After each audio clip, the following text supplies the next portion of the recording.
everybody, and welcome to 4-Star Chicago Sports. This is our draft recap special. Unfortunately, because of this draft, the Northside 9 is going to be moved this week. We're going to figure it out. Maybe we'll put it up tomorrow. We're going to talk about it. But this is the most important news in Chicago. The Bears went offensive-minded. They decided they were going to build their draft and make sure Caleb Williams has all the weapons he needs at his disposal. Boys, how you feeling after the first 4 picks, 3 offensive, 1 defensive, to kick off the Ben Johnson era? Sean, you know how I'm feeling. You have to ask me. I've said it time and time again on this podcast, man. Caleb Williams. I'm happy with. I'm not. But we'll break down the players in a few minutes here. We'll talk about how I feel about each one of them specifically. But I'm definitely happy that they're drafting the offensive side of the ball for sure. Brandon, I'm a little confused. I mean, I knew they were going to go heavy on offense, but this is not the direction I thought they were going to go in regards to offense. They're loading this team up with pass catchers who have issues blocking. It seems like this is probably going to be one of the heavier pass.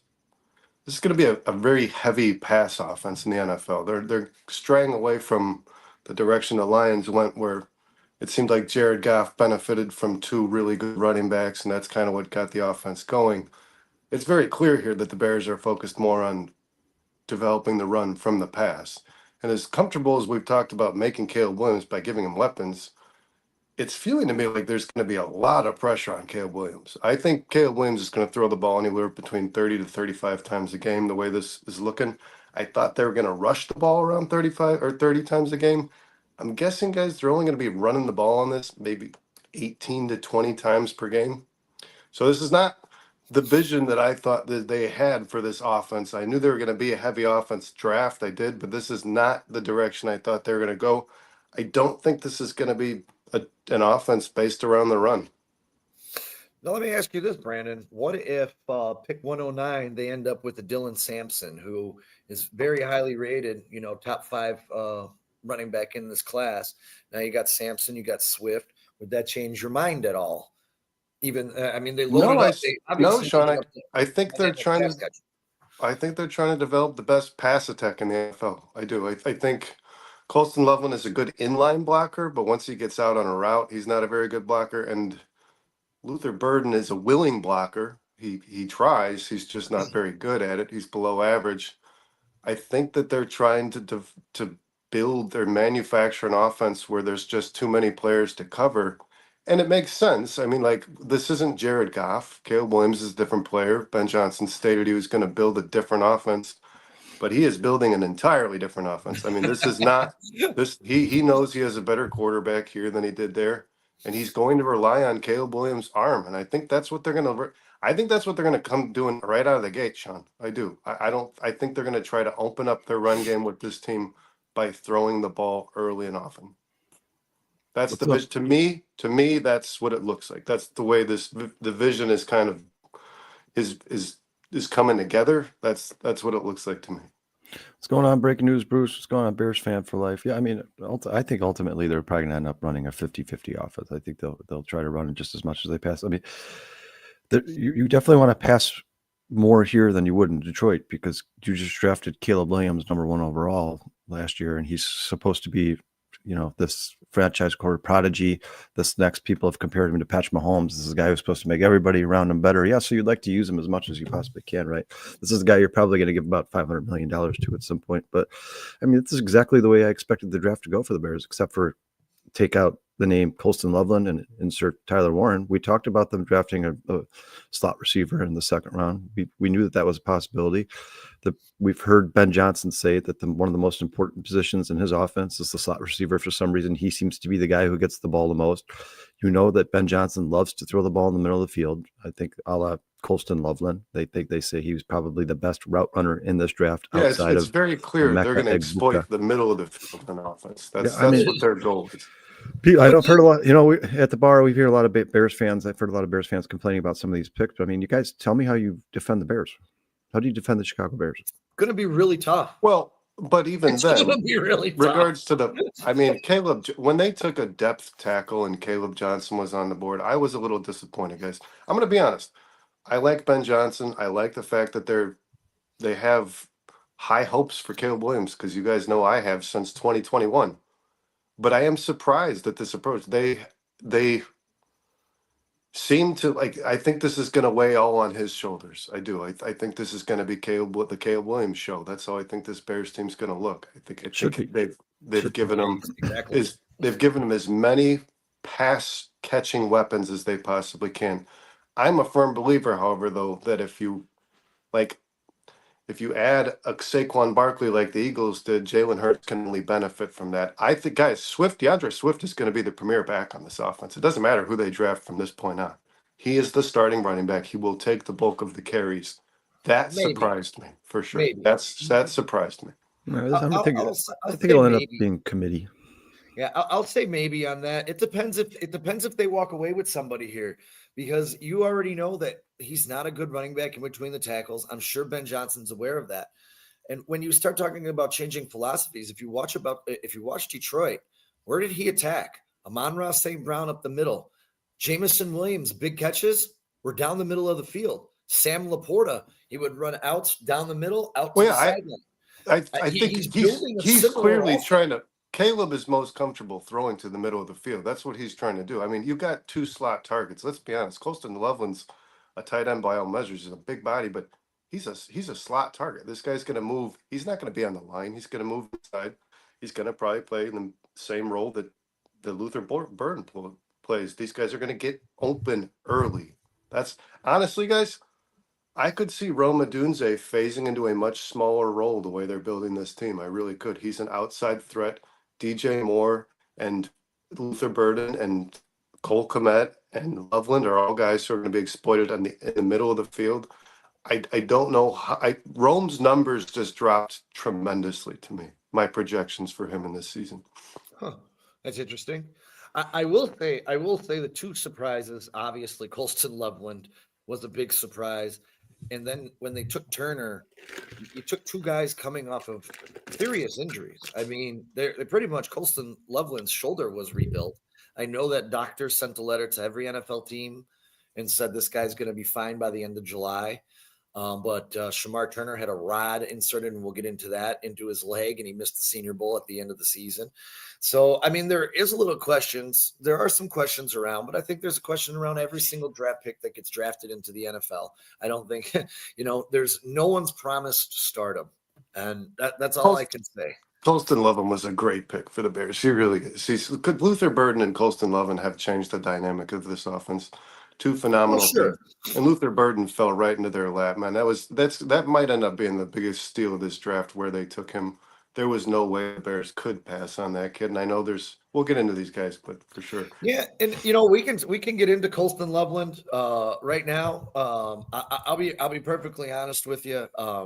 For me, with Colston Loveland, I don't know what you guys are going to say. Kyle's going to get into him and break him down for us right now. But for me, I do think it was a little bit of a reach. But welcome to Chicago, Colston Loveland. He is going to be number 84 for the Chicago Bears. That was already announced. So there he is. And this was the instant reaction. So there you go, man. Colston is in the building. He's number 84. Kyle, let's talk about him. Sean, do you want to talk about the draft party real quick before we get into these guys? Yeah, we can. To everybody that really showed up to this to the draft party, man, you guys really made this happen. We asked you guys showed up and showed out. You guys made it a blast. The crowd participation was outstanding. We raised over $1,300 in just a couple of hours for Bears Cares charities. Gave away a ton of great gifts. Special thank you to Rosemary, Allison, everybody, the River Street staff, everybody, Bruce, who helped us out immensely, Lindsay, she was instrumental, Tiana, you guys, without any of you guys, we couldn't have made this happen. So my heart is so appreciative. I can't even tell you guys how much I want to cry right now. Like, I was overwhelmed with how everything turned out and how everyone showed up. I thought it was amazing. So if you want to say anything, guys, please feel free. I want to give a shout out.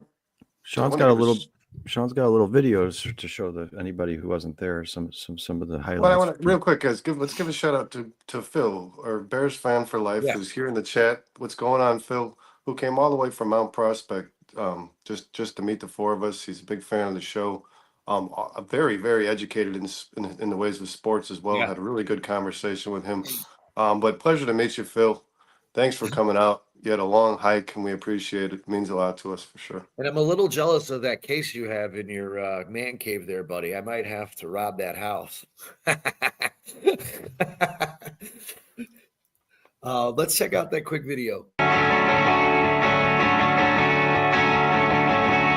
They say hope is a dangerous, dangerous little thing to keep finding out the hard way what tomorrow never brings. They say hope is a dangerous, dangerous little thing to keep finding out the hard way what tomorrow never brings. Never brings. I passed the restaurant, burned to the ground. Yeah, that was phenomenal. Honestly, real quick too. I want to say this, guys, to all of our fans, especially who stuck through us throughout that entire show. We do apologize. We're getting these things worked out. This was our second live event we've done since we've started this whole thing. We've got some work to do in regards to the quality of our stream. The sound, the audio, the video didn't come out the best we would have hoped. So for those who stuck in there and watched the show regardless, we appreciate it. And the next time around, we will do better. We promise you that for sure. Yeah, and a giant shout out to Lindsay, guys, our social media expert. Obviously, she does a lot of work behind the scenes, and she's the one who put that video together for you guys. Just an awesome experience overall, man. Cannot say how much we appreciate you guys. We can't overstate it. I mean, everything. It was a smashing success. We raised a lot of money for charity. We had a great time. It seems like everybody in the building was having a great time. Even if some people didn't love the pick at 10, it seems like everybody ultimately enjoyed themselves. So we really appreciate everybody showing up, man. Yeah. Thanks a lot, guys. Hey, and really quick, Romy, let's run around this table for Romy, who is a new viewer. I've never seen his name up here before. I don't know if he's been on the bare minimum, but welcome to the show. Really appreciate you checking us out. What's up, Romy? Me, pick 109. I would like to see Dylan Sampson or Devin Neal. I don't know if you guys have any feel if there was a running back at 109 you guys wanted. Michelle Tootin just went off of the board, so take one running back off. He just went to the Jacksonville Jaguars. I like a guy that the Bears actually visited with, man, and I know he doesn't fit the power running need that the Bears feel they have, or that most people thought the direction they were going to go in because the Montgomery Gibbs duo that Ben Johnson had over there in Detroit. I want Brashard Smith at this point. I want a guy who can basically play the wide receiver position out of the backfield that's a little younger and probably a little faster than DeAndre Swift is at this age. I think you need a guy who can explode out of this backfield, a guy who's probably just as capable of Swift at breaking a big play. That's what I'm looking for at this juncture. I would honestly say, guys, I'm starting to feel as if maybe the Bears like Roschon Johnson as a piece on this football team. Kyle, what do you think? I mean, Sean, ultimately, to answer your question, since those guys are all gone, the Travion Hendersons, the Caleb Johnsons, the Ashton Genties, I just want to see them draft whoever they feel would fit this offense best. So whatever running back Ben Johnson believes he needs to bring in here to kind of put the cherry on top of this whole draft here, I'm going to support it 100%. And real quick, a Bears fan for life. I've been saying for months now, Jack Sawyer would look really good in blue and orange, and I think he'd be a really good player here for a long time. I'm with you, Kyle. I'm with you, Phil. I think that should be their approach with this next pick. It really should be. That's where they got to go. I think that's a guy you could develop into becoming a double-digit sack guy, and you're talking about the fourth round here. I think if he's still available when the Bears pick, I don't know how you pass up on a guy like Jack Sawyer. I don't necessarily believe the Bears are going to pick him. I didn't see anything about them visiting with him, and he was obviously not a top 30 visit, but I certainly wouldn't be disappointed if that's the way they decide to go. Yeah, I'll say this. If everyone wants a running back, if you don't get it at 109, It ain't happening in this draft. So it's do or die at 109. Well, you know there's going to be 5 or 6 of them brought in, the undrafted free agents. But guys, I can't stress enough. I think the Bears have waited a little too long to address it. Pass rush to me is still the weakest link on this football team. Now remember, they went from 30 sacks to 40 sacks last season, but they lost to Marcus Walker, who actually did play a role in getting pressure on the pass. So I think Deo might make up for what you're losing in Walker. I don't think you've made a great improvement from that 40 sack mark. I really don't. I'm seeing the Bears with what they have right now, it may be like 40 to 45 sacks. I still think this is a place in which the Bears heavily need to address, and it should be with this next pick, with a difference maker. And to ask Romy here, I'm a big fan of Brady Sack Swinson. The only thing about him was I believe he's more fit for a 3-4 defense than a 4-3, which the Bears are going to run. I think I remember reading that. But I wouldn't mind him if they feel he would be a fit in the defensive scheme. So I do like Brady Sack Swinson. Cam Scattaboo, my friends, just went to the New York Football Giants, joins Tyrone Tracy Jr. in the backfield, and the Bears will be on the clock in 2 picks. So we'll see what they're going to do here. One name I'd keep my eye on for Bears fans here in the later rounds is a guy named Ollie Gordon. So this is a guy. So you talk about a guy like David Montgomery, a guy who can get those tough yards. I think a guy like Ollie Gordon is completely capable of doing something like that. He is a big dude. I think he's somewhere around 6'2", 225 pounds, something like that. He's a massive guy. He can get in there and get those nitty gritty, those tough yards.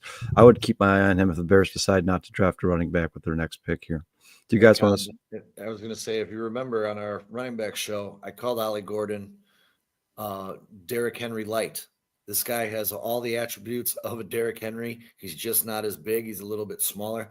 I would love Ollie Gordon on the Chicago Bears, man. I would. Yeah. And, I mean, I think what was Sean? What were his NFL comparisons were like? Just those downhill runners, those guys who have to. I think his NFL comparisons were Tyler Algier and Brian Robinson Jr. So yeah, so just that type of guy where you're at the goal line or you're at the 2-yard line, 2-second and goal, and you need those 2 yards. I think Ollie Gordon would be a guy who's capable of getting those 2 yards. That's certainly not a job for DeAndre Swift. No disrespect to DeAndre Swift, but I like DeAndre Swift more in open space than I do running in between the tackles. Yeah, and I started off with this Bears fan for life that I love Dylan Sampson out of Tennessee. I mean, he wasn't the top running back that I wanted, but I'll tell you this, I love his game. And if the Bears picked him at 109, I would be extremely freaking happy about that. I can tell you that right now. Another player the Bears should consider from Ohio State is Cody Simon. Cody Simon, yep. It's like the Bears could use some help at linebacker if they're looking to develop maybe a guy who's going to take over this position in the future. And I think he's a little rough around the edges, a little raw, but he's a player that I think will blossom into eventual NFL starter for sure. So looking at Jack Sawyer and Cody Simon right now, if I'm the Bears, I'm looking at one of these teams that I went and visited with, or I went and saw their pro day. It's funny you say that because a couple of people at the bar last night are like, "Oh, what are you doing in the 6th and 7th round, the later rounds? What are you going to do once the Bears feel like they've addressed most of their needs?" And they're just looking for guys who could fill depth pieces or practice squad. I said, you know what I'm doing? I'm drafting guys from Alabama, Ohio State, Georgia, Michigan. That's what I'm doing. I'm drafting as many of those guys as I possibly can because those guys are usually high recruits going into college. They obviously have some athletic traits that got them to those schools. Hey, and the Bears have visited. They visited these pro days. They know what these guys are capable of, and they saw them up close and personal. They're very familiar with their health situations. I would target those programs that you went and visited, the Michigans, the Ohio States. I would be targeting players from those programs. And I'll be honest, I think I heard this towards the end of the draft last night. The Big Ten set the record yesterday for most players drafted in the first 3 rounds. So Big Ten is having a fantastic year in the NFL draft. Well, it's funny is, we saw the Bears visit Texas. We saw the Bears visit Michigan. We saw the Bears visit Ohio State, and they drafted one player from all those schools. I mean, that's no disrespect to any of the Bears picks. They obviously, they got who they wanted, but I thought for sure we'd see more of those big prestigious schools. We'd see some more picks from the schools there. But Sean, do you want to start getting into these picks a little bit here? Yeah, we got Jacksonville on the clock, then the Raiders, and then the Bears. So we'll get into it. We'll take a brief stop and see who the Bears are at 109. So let's get into Colston Loveland, Kyle. Start breaking them down for us, and we're going to throw some highlights up. Will you do that? Yeah, guys. So I'm going to get through all the mumbo jumbo off Draft Buzz to give you what the professionals think about Colston Loveland, and then we'll open up to Brandon and Sean here to think what they think about him personally. Here, Colston Loveland's tight end from Michigan. He is 6'6", 248 pounds. He was projected to go mid-first round. Obviously, you all know the Bears selected him round 1, pick 10. He runs a 4.740, which is pretty quick for a guy who's 250 pounds. His overall rating on Draft Buzz was 87.4. He was the number 2 tight end draft prospect in this draft behind, we've talked about 100 times, behind Tyler Warren.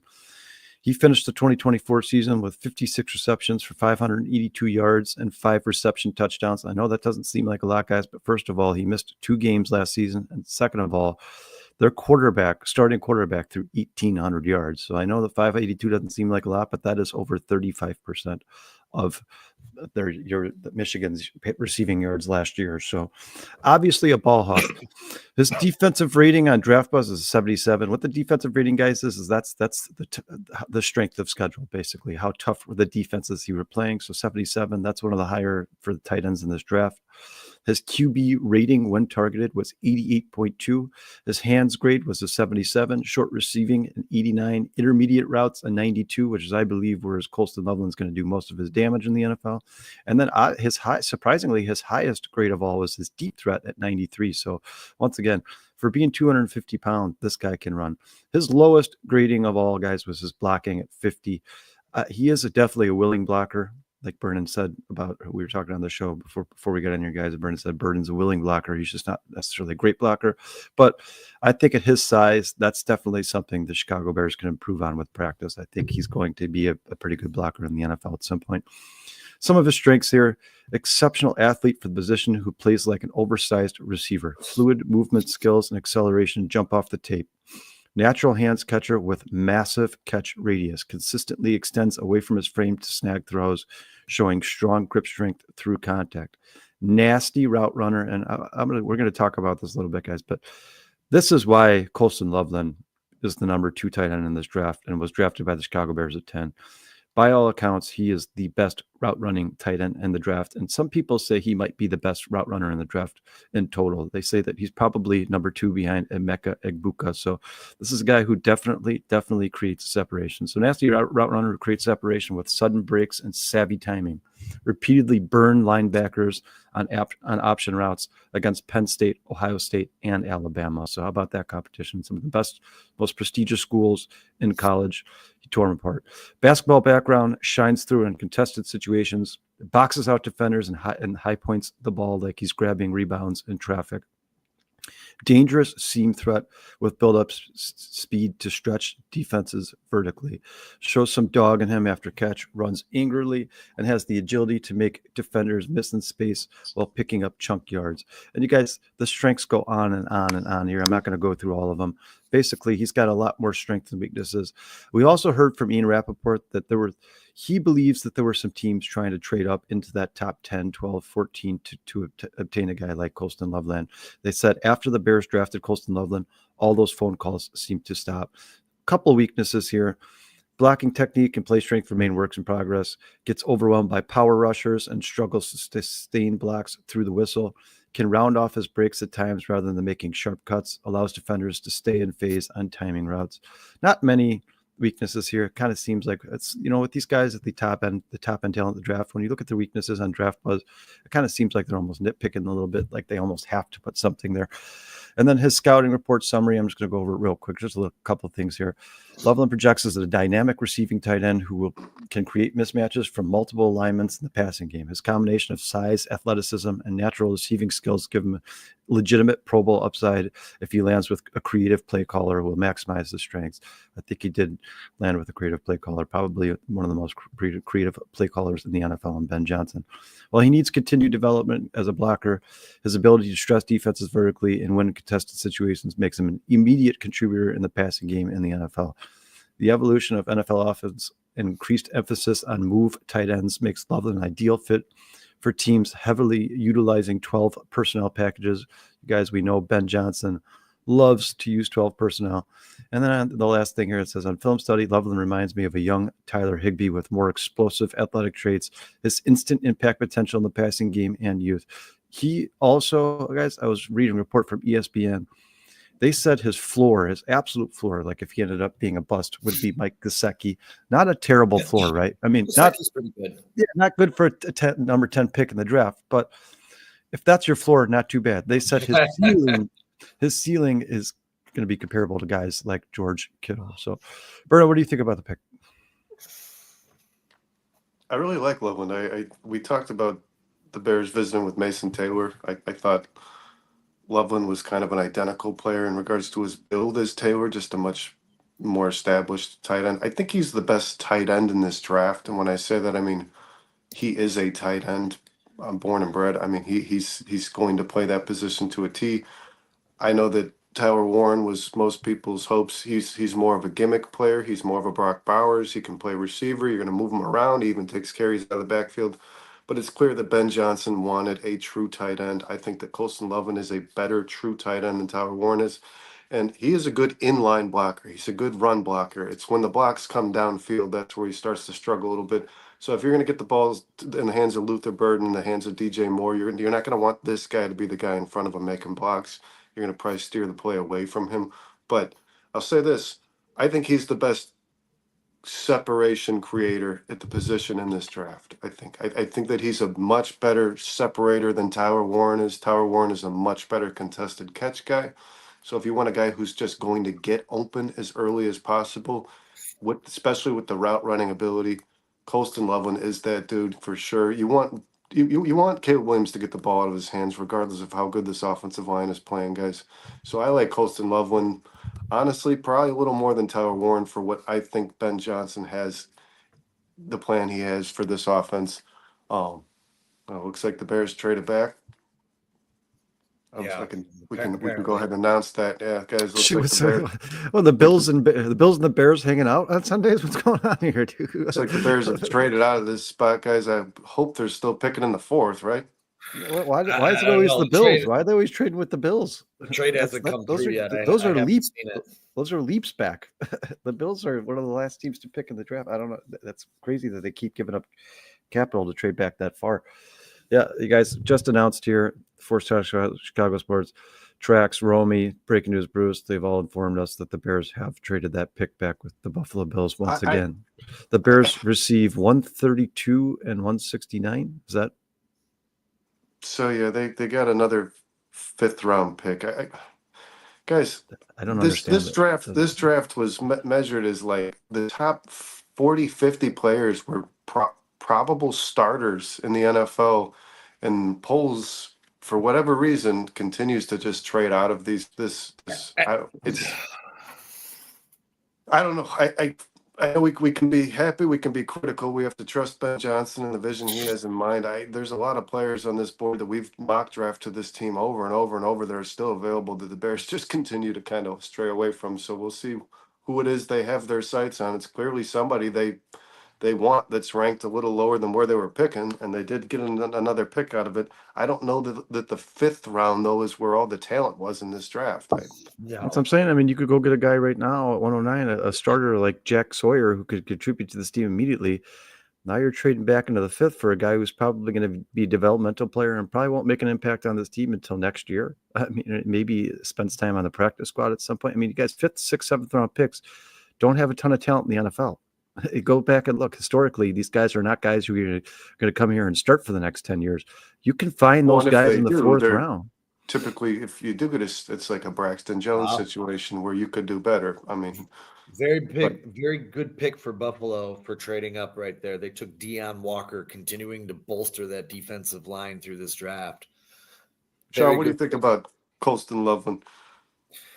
I like him really quick. I don't like this trade back, as you guys were just stating. There's needs on this team that could have been fulfilled at that pick. I agree. I mean, if you're looking to add depth, I guess. No, it's not about depth, guys. It's for me personally. You guys heard me talk about this numerous times in the live draft show.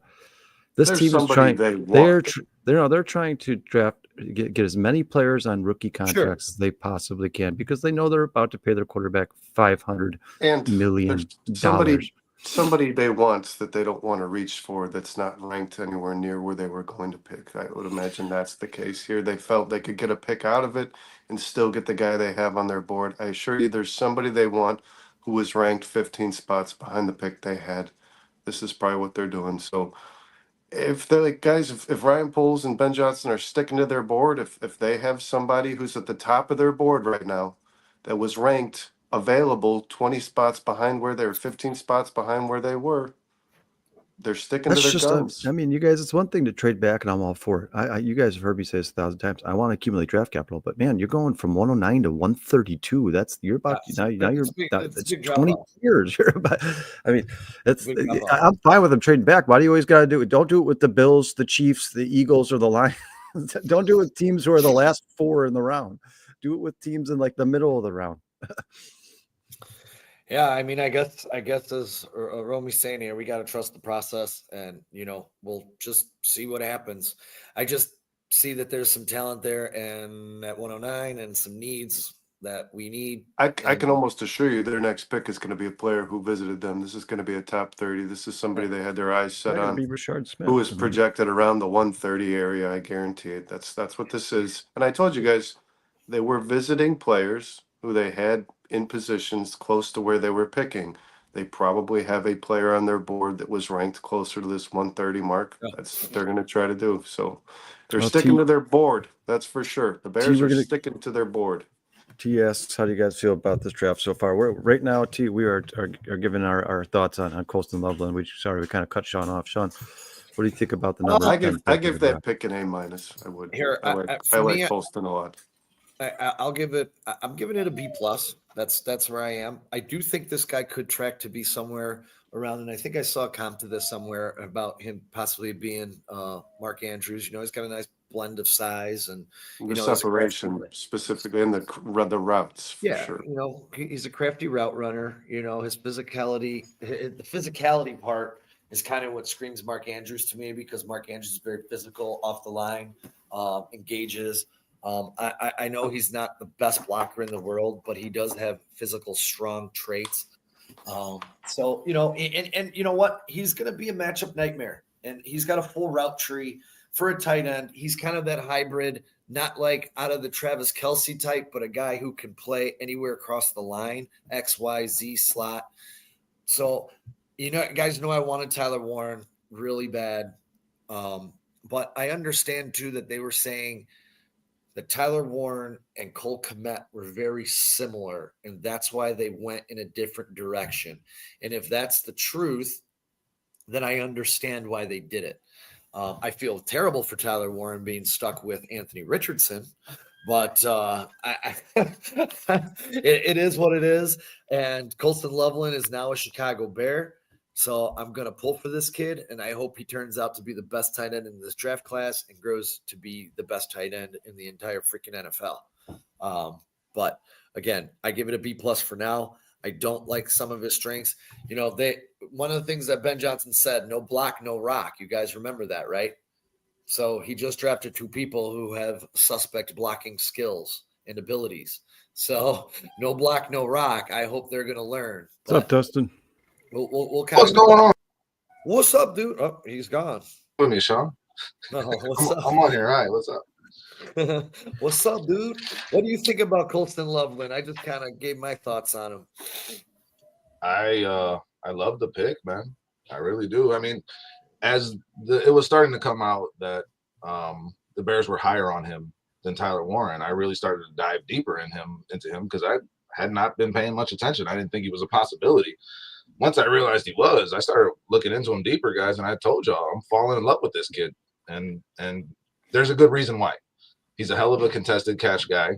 He's a hell of a guy with making yards after the catch. He's great in the seam. He can line up anywhere in an offense.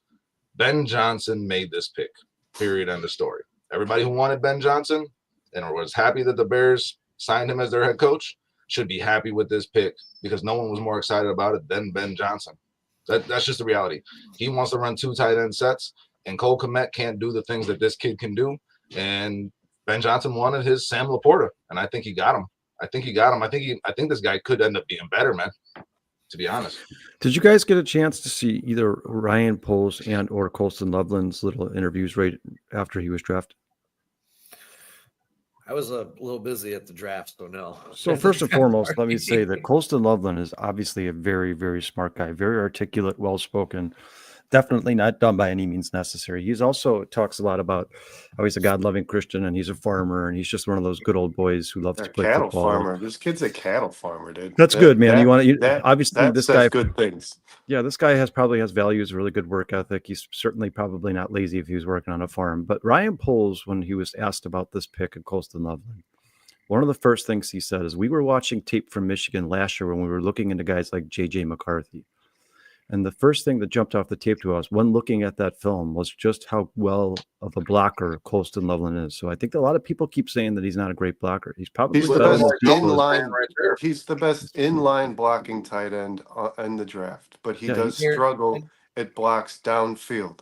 He's not a good pass blocker. He's a good run blocker. So once he gets downfield and he's trying to pick up linebackers, those are things. I mean, every player in this draft has a weakness somewhere. When he gets downfield, he better be catching some passes. That's what I want.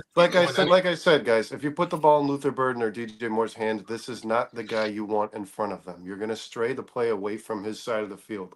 If he's on the line and needs to chip a defensive end, he's really good at it. He's a physical blocker when he's on the line. Once he gets downfield and he's moving. Nick? It's hard for him to engage blocks when he's moving downfield. That's what I've read about him. It does say though, if you just Google, is Colston Loveland a good blocker? It says he is a phenomenal inline blocker. So he's going to be a great red zone threat too, guys. He will become the best red zone threat on this offense. Yeah, guys. Nick, thanks for joining us. We appreciate you, man. He says anyone who is beyond pissed that we selected Loveland does no ball. I don't know if there's necessarily a lot of people pissed off about Colston Loveland. Maybe more pissed off that the Bears drafted him at 10. I think a lot of people think he would have fallen a little bit lower. But like I said, you guys, we've heard Ian Rappaport come out and say that there were teams looking to trade up to draft Colston Loveland. So I don't know how much further he would have fallen if the Bears didn't draft him. Here's the question, Kyle. Real quick. I just want to ask this question for all those fans that are upset about this pick, because a lot of them wanted Tyler Warren. If Tyler Warren, in your estimation, was a blue chip player, and the Bears chose Colston Loveland over Tyler Warren, what does that tell you the Bears think Colston Loveland is? Yeah. I mean, I would hope they think he's a blue chip. I would hope that. I would hope they wouldn't think like, oh, he's not the elite athlete of the two, but he fits our scheme better, so we're going to draft him. I hope they do. They think you know what the Bears got in this trade? Does anyone know what the Bears got in this trade? Number one, they got another fifth rounder. There was another. So they moved back to the Bills pick in the fourth round and got a fifth rounder on top. They moved from 109 to 132, and in return they got a fifth round. I'm working, guys. I'm trying to follow. Well, guys, and I said last night, it was real late. Nobody responded. ESPN on overall player rankings, not positional rankings, overall player rankings had Tyler Warren ranked 6th, Colston Loveland ranked in the top 10 of overall players in this draft at number 7. He was ranked 7th on ESPN's board in this draft. When you're talking about not getting Tyler Warren versus getting Colston Loveland, this isn't a huge drop off as far as anyone who analyzes players' potential prospects is concerned. This kid is a good football player, and a lot of the guys who go watch these guys, study them, scout them, and write these mock drafts think by all measures he's just as good as anyone. He's scared of what Ben Johnson's going to do in Chicago, Sean. I can tell. I can tell. I just wanted to say on this Colston Loveland, Tyler Warren thing, they gave an explanation. It was pretty simple. They thought Cole Kmet and Tyler Warren were too close to players in their abilities and the things that they did. So they went with somebody who didn't have those abilities. I don't think this speaks to say that they didn't think Tyler Warren is a fantastic football player. He's not going to be great in the NFL, or he lacked any abilities that Colston Loveland didn't have. I just thought they wanted different traits out of this guy that they were spending the pick on. They found that guy. And you know what? After I got into it and I read it, I accepted it, and I understand the vision. He wanted a Sam Laporta. He didn't want another Cole Kmet. And if he felt Tyler Warren was Cole Kmet, well, Cole Kmet's on the roster. Well, you don't need to draft another one. And can I say this? Can I say this? Because everybody talks about talent and need. Those are the two things you ever hear about when it comes to drafting players: their talent or their need. Is this a need or is this the best player? There's another thing that everybody seems to forget when it comes. The third phase of drafting a player is your scheme. I don't think that the Bears want a gimmick player. And I'm not saying Tyler Warren, I'm not discrediting Tyler Warren. He's a phenomenal football player. They're not going to do the things with Tyler Warren or Brock Bowers that other teams are going to do.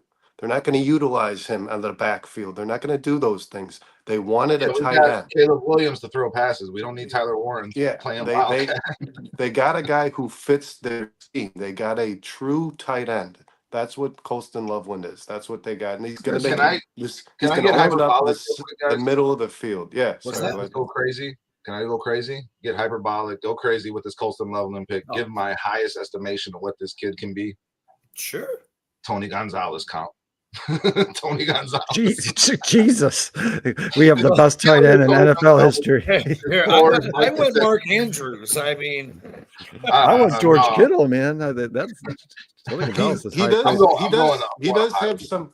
Well, listen, you guys- There's some critics saying that you guys he's not also a have to contested understand. catcher. You guys have to understand, if you're a casual football fan, all right, and you don't dive into this like draft like we do, and you're just a Bears fan, and you go look up Colston Loveland's stat line from his last year in college, you could see why some fans would be like, why would we take the guy who got 582 yards over the guy who had 1,500 yards collectively? His quarterback was JJ McCarthy. Yeah, and listen. whoever the hell else. Yeah, that's what we're here to do, right? We're here to explain to these people that, like, first of all, Michigan's quarterback threw for 1,800 yards last year. Colston Loveland had 582 of them. He had well over 30% played a of the highlight receiving video yards.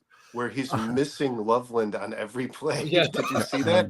The end of that video, he's just not getting the ball. Hard Back, to miss the getting guy open. who's 6'6", 250 pounds, guys. So Hard to what miss I'm that saying, guy. guys, is this, like, all the Bears fans out there think, oh, you drafted a guy solely for his potential. No, this is not a guy drafted solely for his potential. If you look at that Michigan passing attack, Colston Loveland's a ball hawk. He was their best player. He was their leading receiver. He is their best player on off. They did everything they could to get the ball in his hands by as much as far possible. They the just best didn't have a player. quarterback that was good at getting the ball in people's hands. That's the only problem. Not to mention, you guys, we all know that this is under the coaches of Michigan for the last 2 years.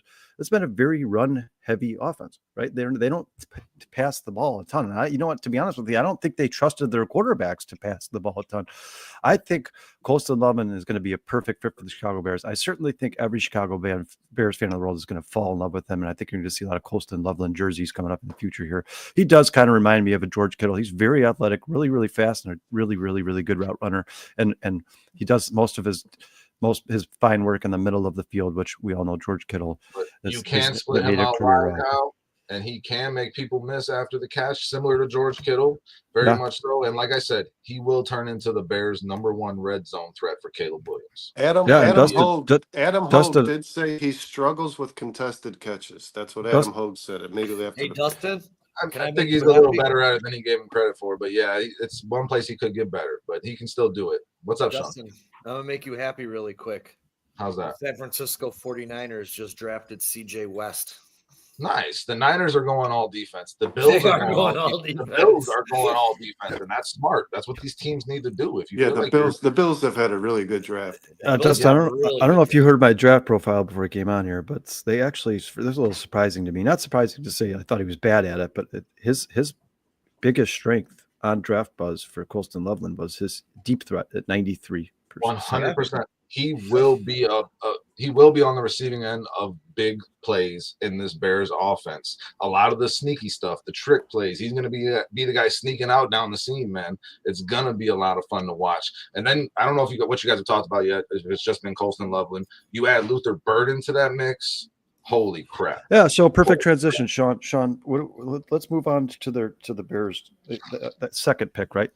Focus is on the middle of the field here for sure. Luther Burden. I'm going to be honest. My wife can tell you when they picked this, she actually watched me, and this was just reaction. Did you really do a backflip? Did you do one? No. Did you do a backflip? She told me I didn't realize I did this. She told me I jumped up and I clicked my heels.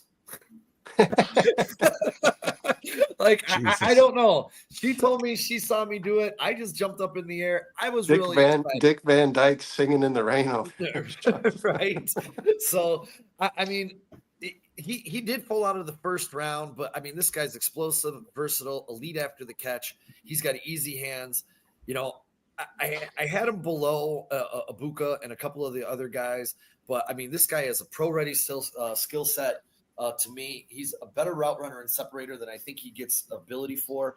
And I have a little tape here. I mean, this guy actually really knows how to break off of tackles. The Eagles got Ty Robinson real quick, guys. That's annoying. Chris Collinsworth said it best, man. He's Deebo Samuel, but faster. Well, he had a special sophomore season with 86 Collinsworth loves him. 9 touchdowns, 1,200 receiving yards, a 91 PFF grade. He did drop a little bit this season, obviously, but he can play inside and out. 85% of his snaps were out wide as a true freshman. So contesting catch situations, 56% and 54% in his last 2 seasons as a starter. He was an elite yak threat. First receiver in NCAA history with 30 broken tackles on 80% or fewer, or 80 or fewer targets. This guy could break anything. He was a 5-star recruit, 98% prospect grade. There's a reason for that. His advanced analytics, he was in the 80th percentile for target share, 94 for separation score, and his breakout age was also in the 94 percentile. As I just stated, he led the nation in missed forced tackles. This guy's going to be a bubble screen machine for the Chicago Bears. Is yak. This is yak all the way. Continuing with Colston. He can also take the top off of defense too. 100%. Again, but Ben Johnson is going to scheme him into space, and then he's going to make a lot of people miss tackles. So he's their Amon-Ra St. Brown. You think that he's their slot receiver? Here, which one of us projected the Bears taking Luther Burden at 39? You did. That was me, and that's 100% because I was trying to will it into existence. I was just putting it out into the atmosphere because I wanted this so badly for the Bears, because Ben Johnson has stated repeatedly slot receiver is the most important position on this offense. It is the position that ends up getting the ball funneled to him more often than not. Burden is a playmaker. You put him in between Rome and DJ, and I don't know what the defenses can do. I really don't. But he's going to get schemed open into space in the middle of the field, like you said, that Amon-Ra St. Brown, and he's going to make people miss. He's going to catch for a lot of first downs. This guy is a star in the making. Everybody's throwing in the chat. Straight steal. The fact that he fell at 39, I think he's the second best receiver in this draft behind Travis Hunter. Sean, let's see the tape, man. Well, yeah, and I want to say this. This is how good I think this kid is. I think he's an upgrade from Keenan Allen. That's what I firmly believe that. And I want to say this, guys, real quick. We talked about the Bears culture changing a little bit. You know, they've done things that are unprecedented for this organization. They fired a head coach midseason. They gave him the green light on spending whatever it took to find their head coach. Here we go again. This guy does have issues surrounding this player. Before the draft, he was starting to fall because of the things that are being said about him, and specifically his family. They called his girlfriend, his agent, and his mom a problem. But the Bears disregarded all that stuff like they wouldn't do with Jalen Carter, the character issues, the attitude problems. They discarded this stuff. They put it aside and they said, this is the best player available, regardless of what's being said and regardless of why he fell to us. He did. Let's take him here and now. That's not something the Bears are infamously known for. I'm very glad that they were able to do this. This is not a Bears thing to do. I think Missouri helped out an awful lot with getting him to fall too by just not featuring him in that offense at all. He had such a drop off in production this last season. I'll be perfectly honest. This was an Antoine Randall L pick, 110 million. Who you guys know has been one of my favorite coaches in the NFL for over a year. Without a doubt. We'll check this out. out. I was up really late getting this, trying to put things together, but we'll check this out really quick, and we'll go from there. A couple things that Burden can do on the field. Transfer from Oklahoma has helped in a leadership standpoint, a big deal. Now Cook's going to throw the deep ball, and Burden's past the defense. Touchdown, Luther Burden, 47 yards. Brady Cook needs to find the deep ball. Here's an explosive play for you, Luther Burden. These get off the hash. That's a guy you want to key. Horn with a safe play underneath. It's Burden trying to get his way in, and he does. Luther Burden. Tacklers. It's hard to take him down. He's solid for him so far. Second down and 5, going with a little tempo here. This is Luther Burden. At the 31-yard line, 2nd and 4. Another completion. Cook is 8 for 8, and that's going to be a first down. Backs up, going to throw it deep, and that is caught. Beautiful play, But you see the linebacker coming in, and then it's a hole shot. Cover 2, 18 to Power. It's 2nd and 8 for Mizzou at the 30-yard line. A little bubble to Burden. Luther in space. Look at the zigging and zagging across the field. Burden almost broke the last tackle for a touchdown. 2nd and 12 back at the 23. Cook fakes, throws to Burden. Just get him the ball as quickly as possible. Make a couple guys miss. First down, Luther Burden the third. And now the big run. Cook pumps, throws, Burden in space. That's where you want him to get the football, and he takes it to the house. Only Louisiana Monroe is worse in that stretch. Cook to throw. They love taking the shots. Burden has it across midfield. Man, that quarterback got killed on that last throw. He got destroyed. Brady got cooked. You know what can't this guy do on the field? I mean, He's got to work on his route. He's got to work on his route running. He's been criticized for his route running. He's got to get better there for sure. I think he's a perfect fit for this Bears team, considering what they already had in place. And I mean, I don't think Burden could have gone to a better spot for him personally, because as Brandon mentioned, Antoine Randall L., hell of a receiver coach, has done wonders with Jameson Williams in Detroit.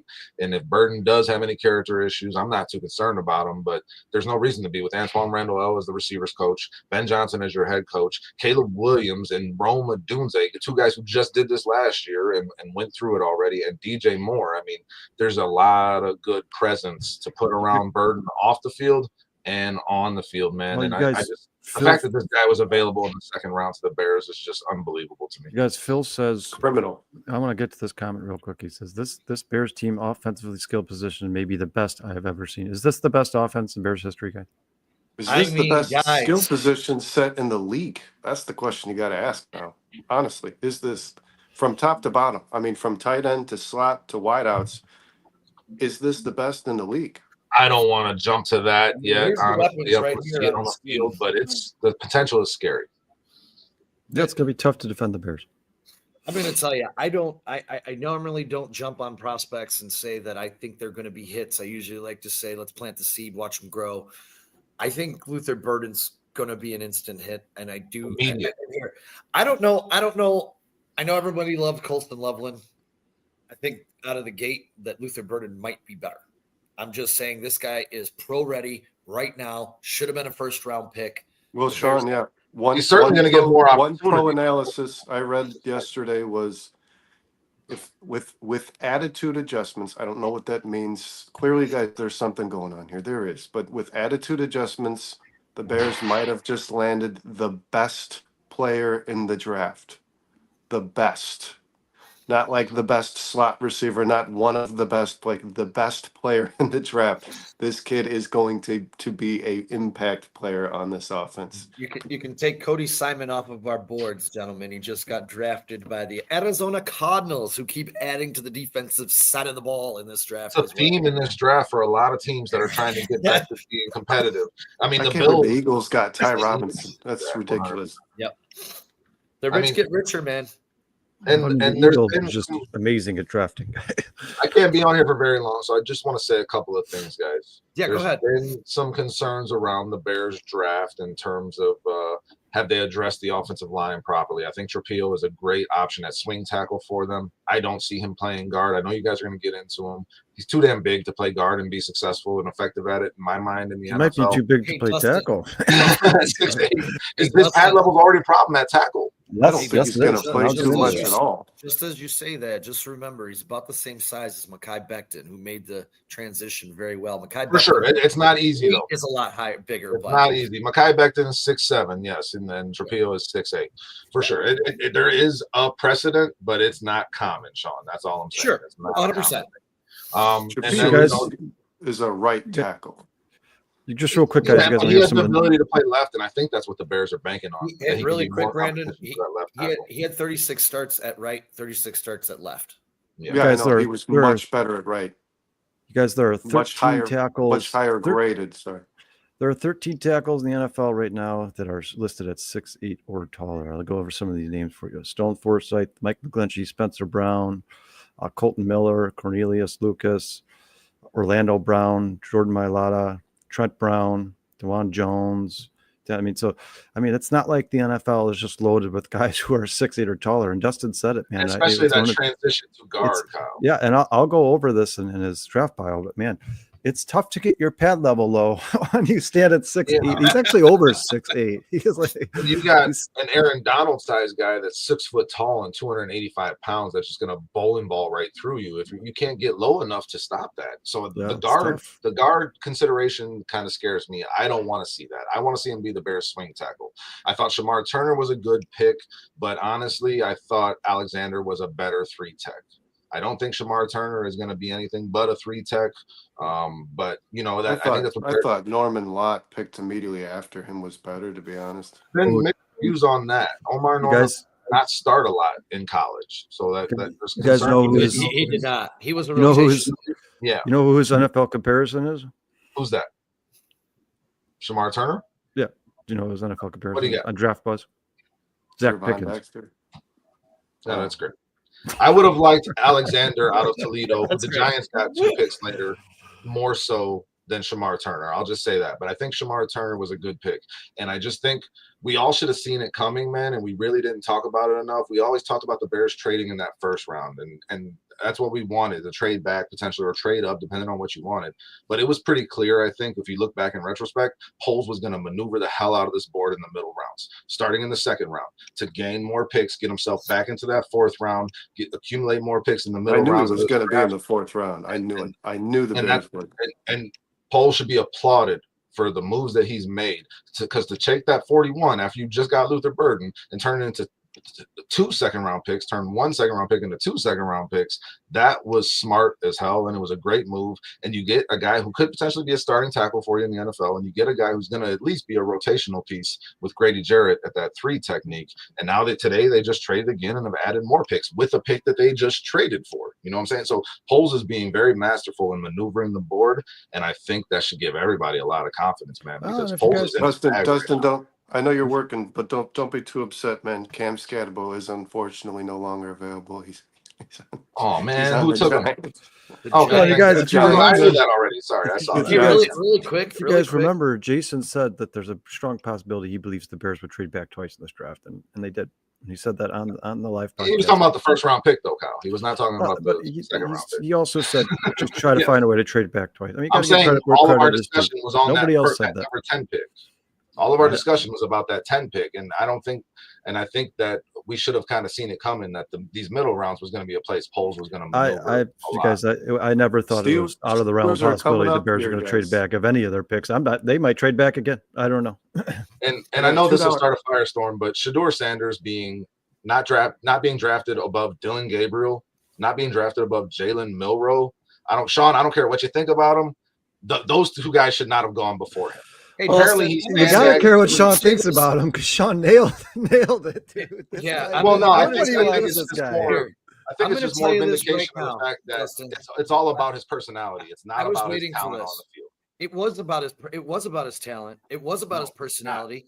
110%. Dylan Gabriel is a better quarterback. Listen to me, because I nailed Gabriel a better quarterback. I told you guys this shit for weeks. Sean, that this guy should not be drafted. No. Listen. Can you answer that question, and then you can go drafted in the first few rounds of this draft based on talent evaluation alone? You watch him on tape. He is not as talented as these other quarterbacks. What is he now in the NFL? So he's a Dylan Gabriel in the NFL. And you can disagree with me all you want, but you know who agreed with me? Every one of these QBs is a 32 other NFL GMs for and Cam scouts. Ward. Yeah, this is some good old boys club shit, man. It's some good old boys club shit? Yes, it is 100%. Do you believe that Dylan Gabriel?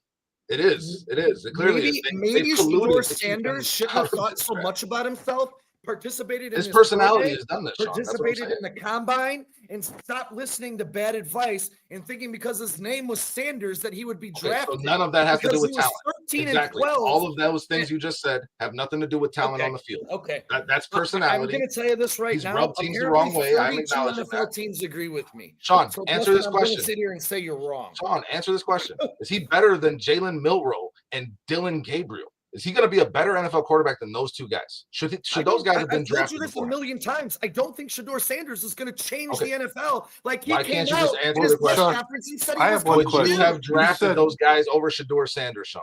I didn't I say this the other day and you guys laughed at me that this guy, because his name was Sanders, is the only Well, reason he was in the draft? why'd you say he's going to be a backup? There's a Why'd reason you say you he's can't gonna be answer a that question. backup?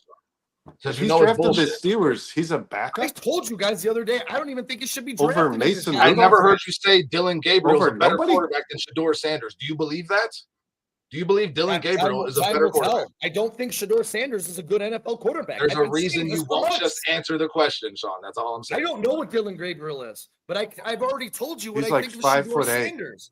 And You don't know again, what Shedeur Sanders is. 32 NFL teams happen to agree with me. Yeah, but And Sean, 32 you NFL just said 31 of you them are just gonna said be pretty he's going to be upset. you just said he's gonna going to be fuck a some shit up. backup. If he's He drafted is the a back. Steelers, Based on his draft status, he is a backup in the NFL. if he's drafted the He's a Steelers, fourth or who's fifth round starting? pick. By Who's the way, we're starting on the halfway through Steelers? fourth round. He's still He would not be a off the starter board. immediately for the Steelers. The Steelers have Who's nothing. starting on the Steelers? The Who's their Steelers are quarterback? ridiculous for not addressing the quarterback Well, I mean, position. you Well, the guys, Steelers you pick guys, at 123. Maybe he'll still be there, but I'll And laugh my starts. ass off at you guys if they take Will Howard over him as well. I love Right. Will Howard, Sean. I you love guys, Will it's- Howard. you guys, I it think he's a can't damn good all be, quarterback. I it think can't he's gonna all be a good be, pro this, quarterback. this can't all be based off of personality. Hey, Guys, Sean, we've you seen told me guys, Quinn wait, Ewers Brendan, was can gonna I be speak for a drafted over second? Cam We've seen Ward. guys with personality issues drafted high, solely based off of talent. We've seen that before. Guys going into the draft with personality issues, and We've teams are seen like, guys I don't give a fall, shit. too, because of This guy personality. is so good, I have to draft him. So obviously he is not that good in the eyes of 32 NFL GMs because they would overlook Well, the personality issues and they would draft he was a a Caleb franchise Williams or quarterback. Patrick Mahomes. What came out or today somebody is with- that what came out today is that he sandbagged interviews that he did not want for teams he did not want to play for. That He was has a big poor mistake. attitude. 100%. That's That was a exactly what I big was mistake. telling you guys. This isn't about talent, though, guys. This is not about talent because Okay. Shedeur Sanders has He- more he's not talent that than guys that talented, have been dude. drafted before him. He So can't it's a scramble. combination of He's both not things. a good. He has bad pocket awareness. The guy is not a professional. He played starting behind a bad quarterback offensive that's going line, to change Sean. the league. I'm Listen, sorry. I can't wait to see him in the pros because he will end up I starting can't for either. somebody. I And can't he's either. going to prove a lot of people wrong. And this is a good chip on his shoulder to go into the NFL with, I believe. I think Shedeur Sanders is being this is criminal. The fact that he's fallen this far Okay. with the amount of teams that need quarterback play, at least decent quarterback play in the NFL. There's clearly more to it than just his talent because there's multiple teams that have passed on him multiple times that don't have a better quarterback on their roster than him right now. There's a reason for it, and it's not because It's his Robert personality. Griffith's out It's there saying it's where he because comes he's from. black. Who he is. It's the dumbest shit I've ever heard. Yeah, but you What? guys, What's the dumbest shit you've ever heard? I've just said These he's- guys coming out saying it's Hey, because Gunnar he's black, Helm just got that he's taken. not being drafted. It's the dumbest shit I've ever heard today. It's all over X. You got Robert Griffin pumping this racist shit because I think Well, of Jalen course. Milroe That's is the a black narrative he quarterback always in the NFL who chases. was just drafted. No, That's I the don't think narrative. it's Robert about Griffin's that. not I even think worth it's about mentioning. I think it's the NFL doesn't want guys that think they're bigger than the team. That's what And it you know really what? comes down Maybe to. he should be a better teammate. Maybe and he yeah, should, he's gonna have maybe to work he on should have that, blew Sean. off his combine. He's Maybe also he a should kid, have blew you off know? his pro day. He's also a Maybe he kid. should have done what prospects are supposed to do, and maybe he wouldn't find himself in this situation because There's he a lot had of to guys do who have done at both exactly of what you're those. saying, Sean. There's a lot of but guys they who were have done still exactly what you're drafted. saying. But they were Yes, still Yeah, but 100%. okay, He but Why hold is on, it- hold on. Though. misread the landscape and acting the way he did in this pre-draft. I want to process. say this though. He thought he had more interest than he actually did, and then he rubbed people the wrong way on top of it. But He he's a acts a talented lot quarterback, like guys. his father, who was a professional in 2 sports and did it well. So the attitude can be what it is, and you can still be a good player. I mean, Deion Sanders was this guy. He I agree was. with He Trax called right here, himself too. fucking prime time. He was the show. As far as Deion Sanders was concerned, people came and bought tickets to watch And him. But Brandon, he still did it His well. son is not that talented. I'm but sorry. Deion Sanders was also a cornerback. NFL teams don't want that from their quarterback. Sure. You can accept that more so in a defensive But tackle. I'm or a defending cornerback. Shedeur Sanders. I'm stating I he can understand have the 100%. mentality he has and still be that dude. He can. Thanks, Phil. Appreciate it, bud. Caleb Williams loves himself, guys. He's a great teammate, but he also loves himself. He does. And he's going to be a good football player.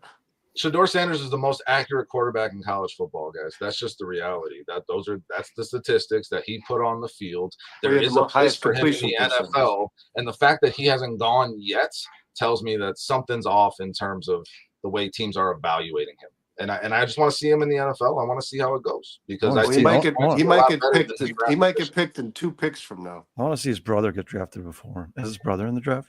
Shiloh? Yeah, he is, but he ain't. He's projected not to be drafted. That would be hilarious.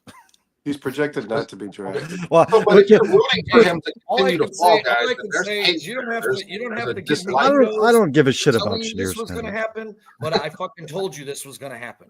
I mean, how'd you get? You never said he was going to be in the picked in the 4th round. You never thought that. I told you guys it's in a text. It's in a text. Go back and look. You never said he was falling past the 3rd round, Sean. Yes, I did. I told Brandon. I don't remember. Brandon, do you remember this text chain where I said he's going to go undrafted? You think he was that level of talent? You said he would go undrafted. Between the 4th and 7th he did round. say he would go undrafted.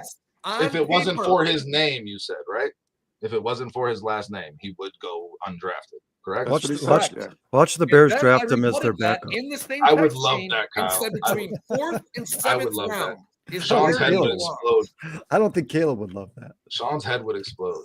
Listen, I would love for the Niners to take a shot on Shedeur Sanders. You're dealing with Brock Purdy contract talk right now. A guy of this talent level that's fallen this far.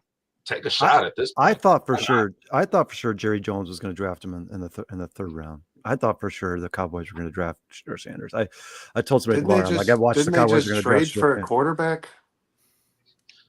Trey Lance. No, they got rid of Trey Lance. They traded for another quarterback. Oh, it's the guy from the Patriot, the guy who could throw the ball like 80 yards. Yeah, Joe Milton.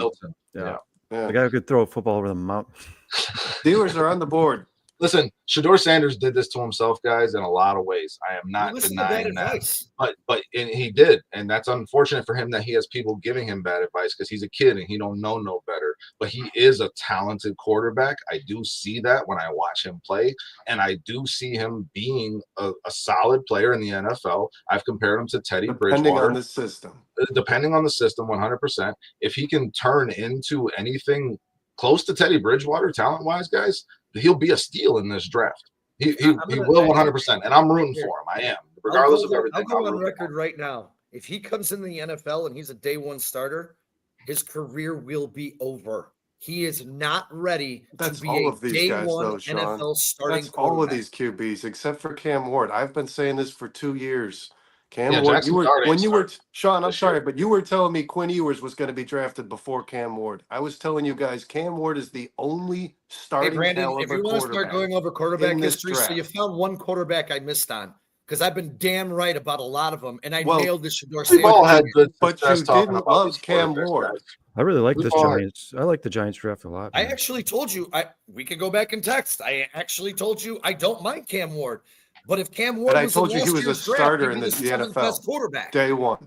He's a starter in the NFL. He's not a day 1 starting quarterback. Cam Ward is going to struggle in Tennessee as well. Well, because Tennessee sucks. Well, my least favorite. They did a good job surrounding him with playmakers because that offense is full of playmakers right now. My least favorite thing about this draft. Cam Ward has to go in there and perform as a quarterback. Cam Ward's going to be good. He's got receivers on the outside. He's got a hell of a tight end, and he's got a running game. So Cam Ward is set up for success. Who's the tight end on Tennessee? Gunnar Helm?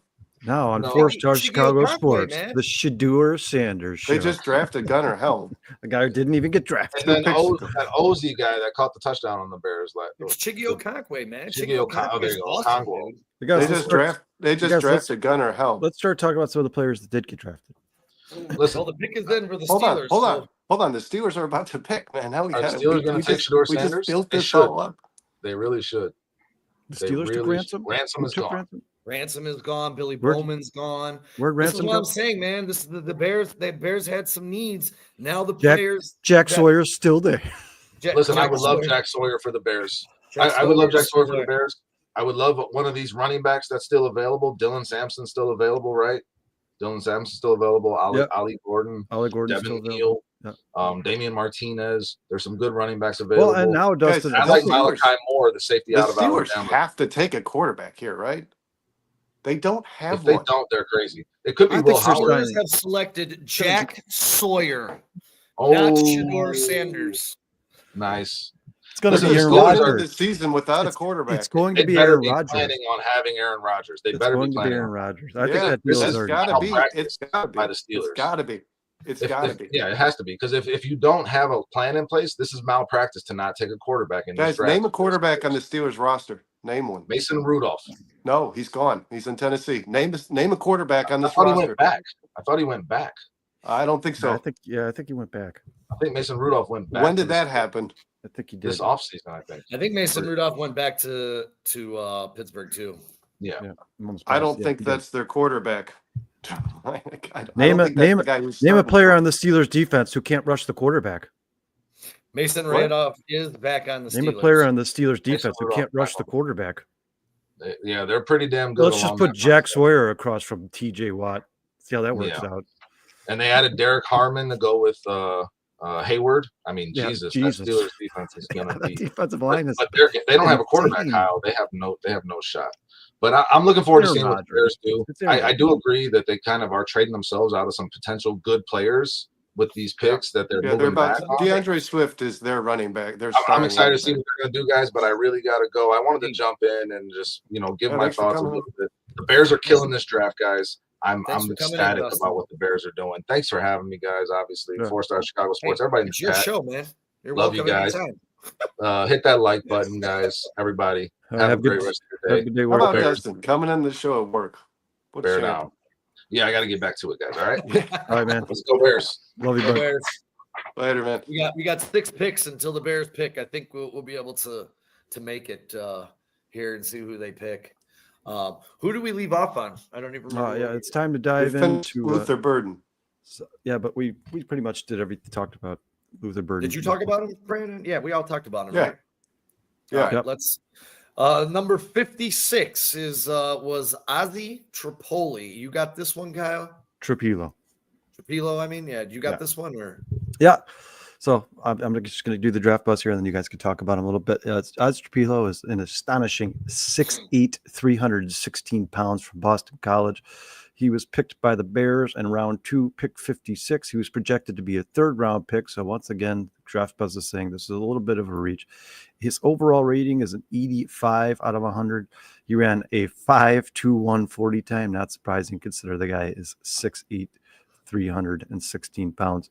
His defensive rating, guys. So obviously his competition in college was a 75, so not bad. His pass blocking is an 89. That is 100% the strength of Trapilo. He is definitely a much, much, much better pass blocker than a run blocker. His run blocking was a 75. Some of his strengths here: uses his massive frame, master flame pass protection, creating a gravitational pull that forces edge rushers to take wide angles, expand their arc unnecessarily. I mean, this guy is just absolutely huge. Displays exceptional patience in his pass sets, rarely oversetting or lunging, allowing his length and size to work at maximum advantage. Possesses vice grip hand strength. When paired with proper placement, completely neutralizes power rushers trying to work through his chest. Shows impressive high football IQ with consistent recognition of stunts and blitzes, maintaining composure when assignments get cloudy. Demonstrates refined kick slide technique that belies his size, covering ground efficiently while maintaining balance through his pass set. Sorry, guys, my computer's taking a minute to load here. Anchors down against bull rushes with remarkable consistency, absorbing initial shock and resetting his base to halt momentum. And then just a few of his weaknesses here. This is something I think we all expected at a guy who's 6'8", struggles to consistently play with proper pad level. That's obviously his number one weakness on every single draft website you look at. Allowing technically sound defenders to get under his pads and compromise his base, shows some hesitation when working to the second level, often arriving a count late, which allows linebackers to cross his face and disrupt running lanes, can get caught oversetting against speed rushers, creating vulnerability to inside counter moves that exploit his average lateral agility. What I do want to get into, guys, is a summary here, because I think this is perfect summary of what he's going to be on the Chicago Bears. Trapilo's calling card is his ability to stonewall rushers and pass protection. He thrives in traditional drop-back passing schemes where his natural anchor and refined kick slide can shine. The technical foundation is there for immediate contribution as a swing tackle with clear runway to push for starting snaps at right tackle by mid-rookie season. The run game shows more peaks and valleys on tape. When he gets his hands inside the plays with proper leverage, Trapilo moves defenders off their spot with authority, especially on down blocks and double teams. But his second-level timing needs work. He's often a beat late climbing to linebackers and struggles to adjust in space. A power-based run scheme maximizes his strengths while his zone blocking develops. Put him in a system built around pocket passing quarterbacks with a mix of gap and power runs, and Trapilo can develop into a rock-solid starter on the right side. So they keep saying this over and over, and this is what I wanted to point out from this bio here. They think he's going to be a right tackle in the NFL. So this means one of two things. Either A, he is a permanent backup, or B, they plan on moving Darnell Wright to left tackle. The technical polish and pass provides immediate value, while his mean streak and natural power hint at untapped potential in the ground game. Smart offensive line coaches will see a third-round pick who can shore up depth immediately while competing for significant snaps sooner rather than later, and ultimately try to be a starter. What do you guys think of this 6'8" mountain of a man? Well, Trapilo, a couple other things, man. He gave up 2 sacks and 710 pass blocks. I mean, this guy, he also is a penalty. He doesn't get a lot of penalties. He's a very disciplined player. He was flagged for 5 penalties in 3 seasons as a starter. Out of 146 FBF offensive linemen with at least 2,000 snaps since 2022, that's tied for 14th fewest in the country. That's amazing. So this guy plays with strength, power, length, has some upsides. Had 36 starts at the left, 36 starts at the right. Obviously, he's better on the right side, but this guy can hopefully, with Rochauer, become a swing tackle that you can benefit. And to the point, Kyle, that you just said, they did talk about, they asked Ryan Poles about the possibility of moving over to left. He was very vague in his response, but maybe this is an insight that they're going to maybe make that move. It's not popular with me, and I don't really like that. I think you have an all-pro right tackle. Go find an all-pro left tackle, either through the draft or through free agency. So for me, I like the pick. A little bit big to be transferred into a guard. We touched on it a little bit ago that, Mekhi Becton was able to make the transition at his size. He's, a little bit taller, but I don't mind the pick. And you got to have depth to protect the blind side or the right side. So I don't mind the pick at all.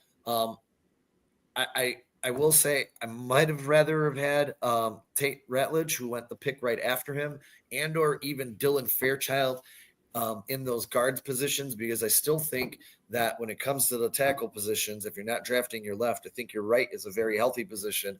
Still questions on your guard.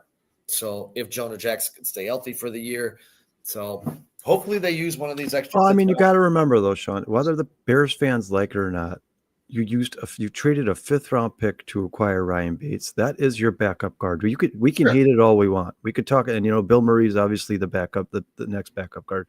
We can hate it all we want, guys. But Ryan Bates was not brought here to join the practice squad. They traded draft capital away for this guy. He is going to be the backup guard. Listen, I like this player as a prospect. He is just. How often do you see guys burn? How often do you see guys this? I mean, this is a mountain of a human being. This guy is absolutely huge dude. He's like Shaquille O'Neal of the NFL. I mean, he's a physical specimen. I don't love this pick, guys. I don't. I'm always going to be the fight. You called me the Debbie Downer. I'm always going to be the first to be overcritical of what the Bears are doing. I give the pick a C-, and I'm being nice. Honestly, I wanted to say D because this is a depth player. He's not going to play a whole lot this year on the line. He's not. To me, this isn't a future piece at anything. I mean, you're not getting Joe Tooney's replacement if he decides to retire. You're not getting Braxton Jones' replacement if the Bears decide not to pay him. So I'm not exactly sure where this guy fits the Bears' future vision. I don't know if maybe he is potentially your next right tackle on this football team if Ben Johnson decides he does want to move Darnell Wright over to left. So I had no problem with the Bears taking an offensive lineman at a depth offensive lineman, especially at this pick. I really didn't. This isn't the guy I expected. He doesn't really fill any of the holes this Bears are potentially gonna have after this season. So I don't know. I think they The might guy think has done a good differently job. than you. He allowed 7 sacks in his collegiate career, so he's done a good job at holding up when it comes to pass protection. He is, by all measures, to me. I know some people are disagreeing, a right tackle in the NFL, and that's if he does get his head. So what he's listed as right now, guys, is a potential NFL starter, a potential eventual NFL starter. So he is not a starter today. He's probably not going to be in filling Braxton Jones' shoes when week 1 comes around. He's going to be on the bench. He's probably going to play a little bit as a swing tackle on and run packages. So they're going to develop this guy in some way, shape, or form. But to fill in eventually, where is my Vernon, biggest concern? I think, I mean, listen, I'm not saying this is your opinion. I'm not saying I disagree with you. I don't know much about it. I'm not going to sit here and tell you guys I've watched hours of tape on Ozzy Trapilo. Now, I have seen the tape I have seen. He absolutely destroys people. But I think the Bears coaching staff and Ryan Poles would probably disagree with you. I think that they probably think ultimately the ceiling of Ozzy Trapilo is probably better than Braxton Jones. I mean, this guy was a 2nd-round pick. Obviously, Braxton Jones was a 5th-round pick. I think the Bears do consider this guy to be a starter at some point in his career, probably next season when Braxton Jones leaves. Where? I don't know if it's going to be in the left. I don't know if it's going to be on the right. I don't know if they moved Darnell Wright over. They did say they talked to Darnell Wright about moving, and he said he could play both sides, and he doesn't care. But If that's I mean, the case, this why guy is a the hell 2nd-round was pick. This that guy not is happen? supposed to be a starter in the future for the Chicago Bears. No doubt about it. I mean, this guy was brought here to start for the Bears at some point. Now, listen. Well, his analysis is potentially a eventual starter. I mean, like I said, just in the summary right here, Bernard, it says by midseason he could be starting at right tackle. Now, that's the problem. Yeah, barring That's the injury, problem. he could be. Yeah. Yeah, I mean, mid-season could be playing significant stats. If all 5 players on this the right Bears tackle. line stay healthy, this kid's not going to be starting. But on this Sean and Bears I, Sean, I want to hear your opinion on Ozzy Trapilo here too. But Sean and I talked about this many a time. Like the Bears keep doing this thing. We're like, oh man, we have an all-pro right tackle, one of the best in the NFL. Okay, well then don't move him. Why would you move him? Why I don't understand why you would move him. If you like Darnell Wright that much at right tackle, and you honestly believe he's one of the best in the NFL, then if it's not broke, guys, don't fix it. But I think, like Sean said, Sean, didn't you say he played 36 and 36 on both sides of the field? That's what I found earlier. Yeah. So I mean, obviously guys, he's played left tackle. He did play in the ACC, which to me was one of the weaker conferences this last 2 years. And Sean Sampson's gone. He did not play the best. Browns, dude. He did not. This is what I'm talking about, man. What? He did not play the best edge rushers in the. Wait a second. The Browns already draft a running back? Yeah, this is their 2nd. Who was the first? Didn't they draft Travion Henderson? No, the Patriots did. Who the Patriots drafted? No, the Browns drafted Judkins. The Browns drafted Judkins.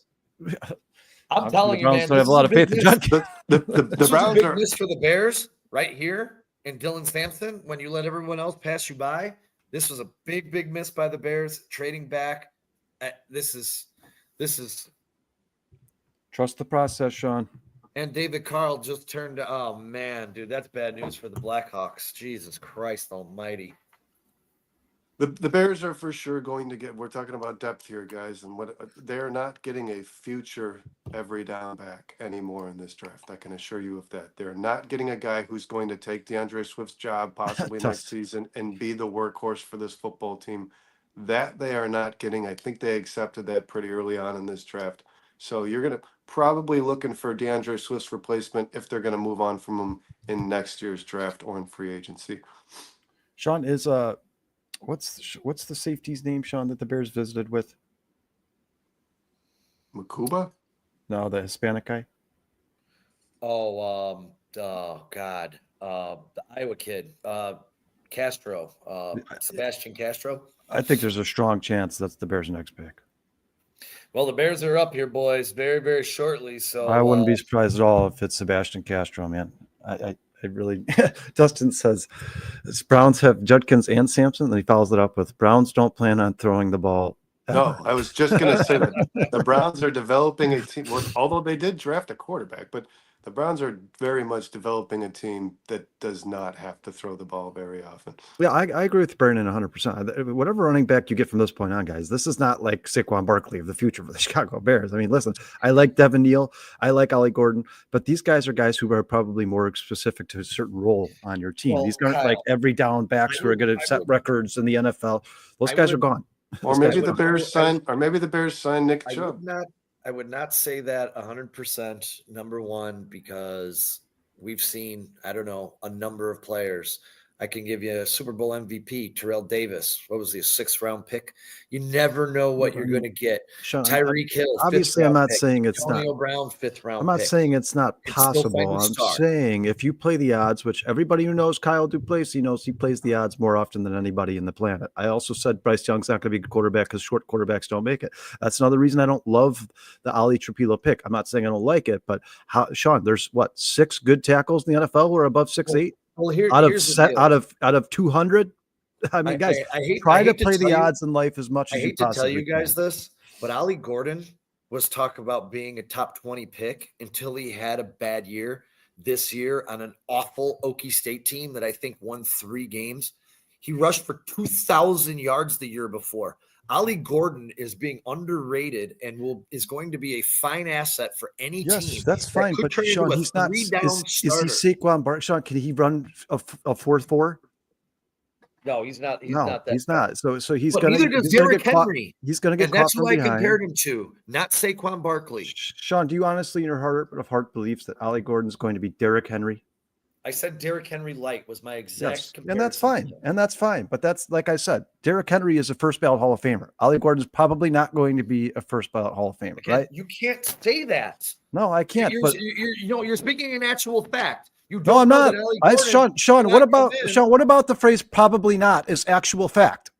Did you hear the probably not going to be a first ballot Hall of Famer? Saying there's a better chance he will than he won't. It's strange. I'm playing the odds. The odds are he's not going to be a first ballot. A guy drafted in the 5th round who's smaller than Derrick Henry, but plays like Derrick Henry. I just gave you 4, and I'll give you an undrafted. Austin Eckler. The 5 Hall of Famers that I just named came from Austin the 5th Eckler is not a Hall of round Famer. Undrafted. Well, why Austin you guys? Eckler's not a Hall of Famer, but I mean, Austin Eckler is not a Hall of Famer. But Ollie Gordon is ranked. Ollie Gordon is ranked 10th of the running backs still available. All right, and I understand that. You guys, listen. I'll say, Sean, you give me 5. You give me 5, and I respect that 100%. But Sean, you give me 5. Sean, you give me 5 out of probably 2,000 running backs in NFL draft history that have been drafted after the 2nd round. 5 out of 2,000. What I'm saying is, I play the odds. Going to get in an NFL draft. And judging them right now and saying, "Oh, this guy can't be a Hall of Famer." I like Jaden Blue. And then he comes out and he's the best fucking player on the field. You just don't know. Well, Sean, but I could say the same thing about Shedeur Sanders. Yeah, I mean, it goes both ways, bro. That's what I'm saying. Like, Shedeur Sanders can find the right fit. Sure. I don't think Shedeur Sanders is going to be Hall of Famer. I don't think Ollie Gordon's going to be Hall of Famer. I think if they were, they probably would have been drafted in the top 20, 25, 30 of the draft. So maybe sometimes, like you said, there's the occasional 5th, 6th undrafted players that end up being better than everybody thought they were going to be. Playing the odds, I think the Bears probably are going to draft a running back next year in the 1st round, even if they draft Ollie Gordon this year. 1st or 2nd round next year, the Bears will draft a running back. That's just me personally. I think they're going to go get the Jahmyr Gibbs at some point. Once they fell out of that 2nd round without a running back, they decided that Jahmyr Gibbs was no longer there, and that's why they keep trading back instead of drafting guys like Sampson. They obviously do not believe. If they thought Sampson was a future Hall of Famer, they would have stayed at 109 and they would have drafted him. Obviously, they are not that high in any of these guys, like Brendan said. Anybody who's drafted from there on the Bears from this point on is probably there for depth or for rotation. I don't think they don't think any of these guys. I don't think they believe any of these guys are going to be the next best player in Chicago Bears history, or they would have stayed at 109 and drafted him. That's just that's all I'm saying. I like Ollie Gordon. I like Ollie Gordon. I would love to see him on the Bears. Draft I just still think you need your Saquon Barkley, Ashton Jeanty, whoever you love, whatever running back you guys love in the NFL right now, whoever your favorite running back is, Jahmyr Gibbs. I don't think anybody the Bears draft from this point on is Jahmyr Gibbs. I just don't think that's. But if you're going to draft Ollie Gordon, guys, you can take Ollie Gordon with your 2nd, 5th round, or with your 5th round pick, not your 4th round. He's still 10 running backs down the board. There are 9 running backs ranked better than Ollie Gordon still available in this draft. 108 missed tackles, since 2023, 129 first downs. He was the Doak Award winner for the nation's best running back in 2023. He's only 21 years old. He had one bad year. He was removed off of 2,062 rushing yards and 22 touchdowns. Go look at his tape. This guy That better not be their 4th round pick.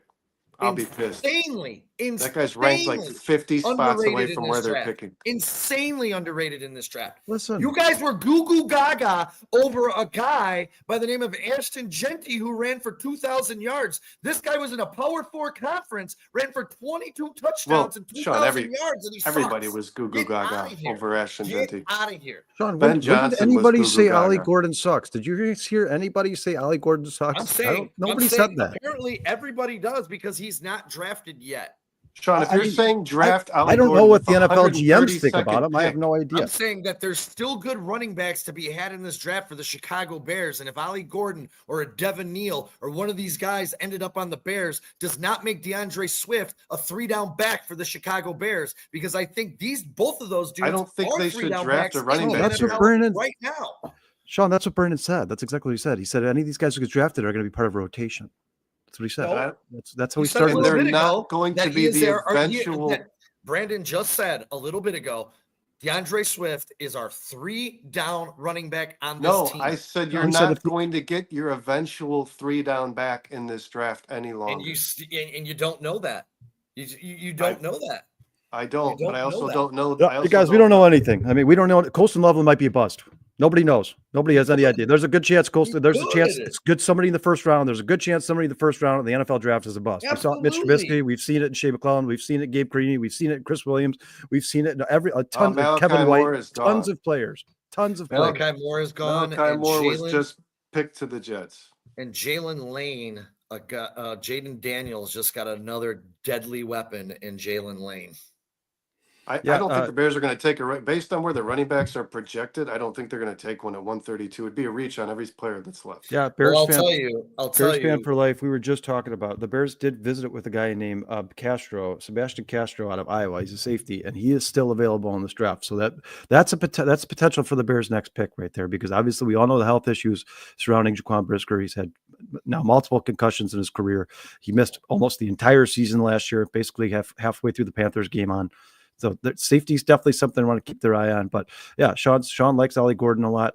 Sean also likes Devin Neal a lot. They removed a need on here for the Chicago Bears. Running back, they took off of the Bears need list. The needs left on the Bears list are edge, cornerback, safety, and kicker. So maybe there's something to say there. The Bears are not taking a running back in this draft at all.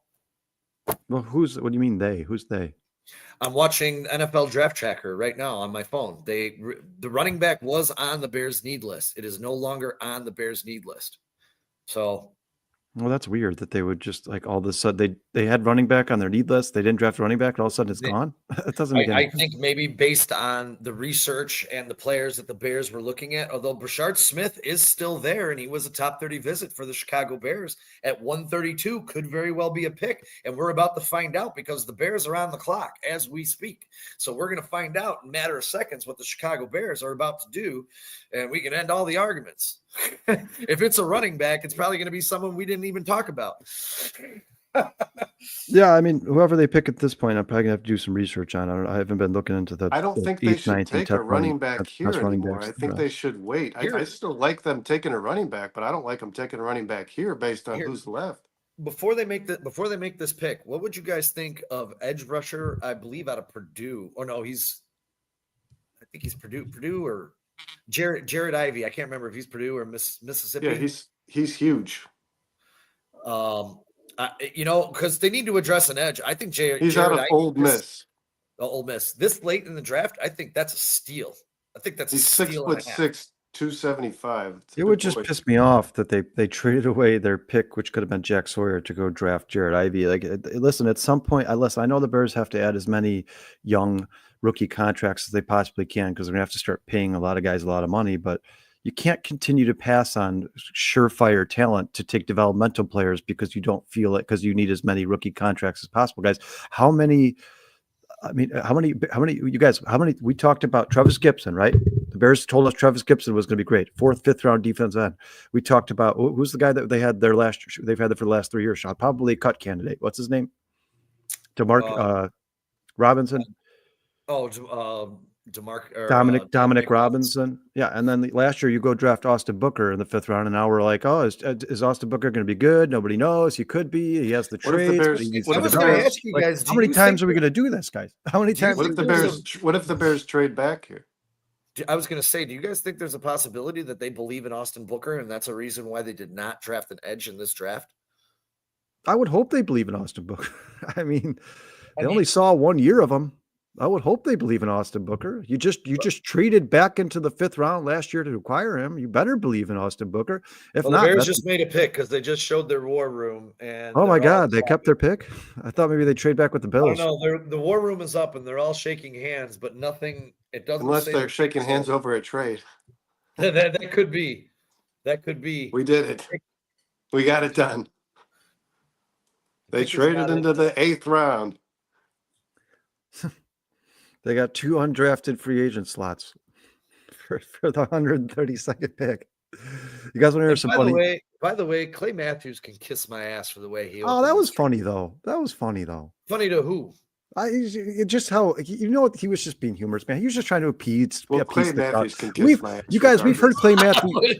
We've heard Clay Matthews say on podcasts before he doesn't have any animosity towards the Bears whatsoever. He's just trying to appease. Well, the pick is in for the Chicago Bears. Let's see who it is. I also love the fact that he said it was Donald Trump who sent the message to the NFL. I thought it was hilarious.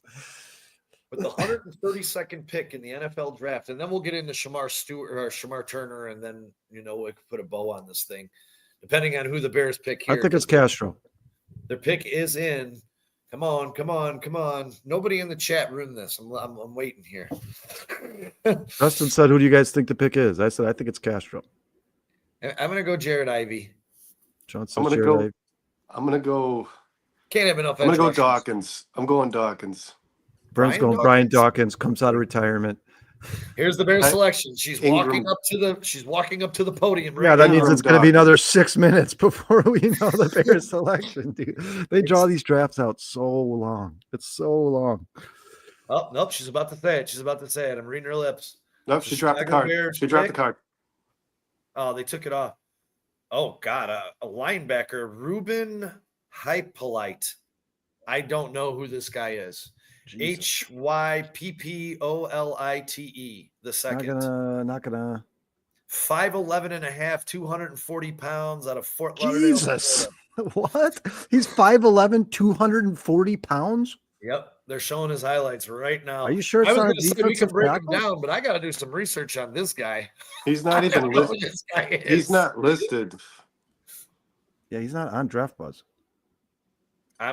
Dude. Hyppolite, the second. Reuben Hypolite. Oh, he's ranked as the 44th best linebacker in the draft, guys. Yeesh. This one's heartbreaking. This one is very heartbreaking, dude. Heartbreaking. I mean, this is the biggest reach in NFL draft history. This guy is projected not to be drafted. Undrafted free agent. Shut up. Yes. DraftBuzz.com. No, he's not listed on linebacker rankings on ESPN. Oh my God. What are we doing? Well, they maybe got a special teamer. Who knows? Maybe he's like a stud special teams guy. Like he gets down there and wraps up the returner. Maybe they plan on changing his position, guys, because that is a huge linebacker. I mean, 6 foot, 250 pounds. No, he's 6 foot 230. Yeah, I don't know about this one, man. Most tackles in a season, 66. This guy is old. Man. Great. He's not a young kid. How old is he? He played 6 years in college football, so he's got to be like 24 at least, man. Like Reuben Hypolite. Hypolite. Wow. All right, let's take a dive. Let's anybody like Bears need a linebacker. 2024 season, he had sure. 66 tackles, 1 interception, and no sacks. He is. They don't have. They need a linebacker. We know that, right? Well, you guys, I will say this. I mean, for all this, I don't He know was how the he's. 369th ranked prospect in this draft, dude. You guys, he is one of the fastest linebackers in the draft. This is a speed draft pick, is what it is. He runs a 4.40 at 250 pounds. But I mean, you guys, listen to these strengths. I mean, I don't know why they have him. They rank him as like the number 44 linebacker. Listen to this strengths: flashes explosive pop on contact, wraps arms securely to make reliable tackle, but is not technically sound. His rangy and instinctive when he's looking into the backfield as his own defender. He's most comfortable moving downhill and attacking. But Hypolite shows the kind of speed and fluidity that suggests he could be more of a sideline to sideline mover. Trusts his eyes and shows no hesitation with good anticipation to avoid blockers. Hypolite can move laterally and chase in pursuit. A tough, violent tackler with nonstop motor. He shows good awareness when dropping into coverage. Work in progress as a pass rusher with upfield burst and flexibility to dip scrape. I mean, they like him as a linebacker. Well, they just don't like him as a rushing the passer. I was going to say, you know why they have him work in progress as a rusher? Because in his college career, he had one fucking sack. I'm looking at his stats right now. 24, he had one or none. 23, he had one. 22, he had none. I mean, yeah. So, I mean, you guys trust the process once again, but this one is definitely a bit of a head scratcher for sure. For me personally, Well, I don't know if I trust this because this is not a Ben Johnson pick. I don't know. I'm feeling. I'm feeling trust here. I don't know what they're going for here. This is confusing. Maybe they were like, "Hey, Jack Sanborn was undrafted, so we got to take a guy who's projected to be undrafted." I don't understand the pick You know here. what's really strange, guys? We passed on Jack Sawyer. We passed on Jack Sawyer to draft this guy. That's very strange to me. That doesn't make much sense. I don't know. Chat, tell me, what do you guys think about this pick, Ruben? Yeah, please. Hypolite. And tell me, Hypolite. see if you can find his age. I can't find this guy's age. I can't find his age in his profile either. His whole profile's here. It has his weight, his height, his strengths. You guys just look him up on Wikipedia, man. He looks like he's 40. I cannot find this guy's age. Wow, dude. Well, whatever. The Bears needed a linebacker, guys. They get one out of Maryland. Maryland wasn't a very good football team, but you guys are being so negative. I'm not. I don't know anything about him. I'm not trying to be negative. I'm not trying to be negative, but I don't know anything about him. Dude, we just sat here and watched Malachi Moore go off the board. Dylan Sampson. He's 63 years old. Lathan Ransom. I mean, Billy Bowman Jr. We traded Bears back. draft We'd rather have any of those players. Dude. All right. It's really bad if you can't find somebody's age. That's crazy. Oh, I found his Wikipedia, guys. I forgot to put the second. He is the second. Oh. He is the second. Still doesn't say how old he is. It says early life. He's got to be in his mid-20s.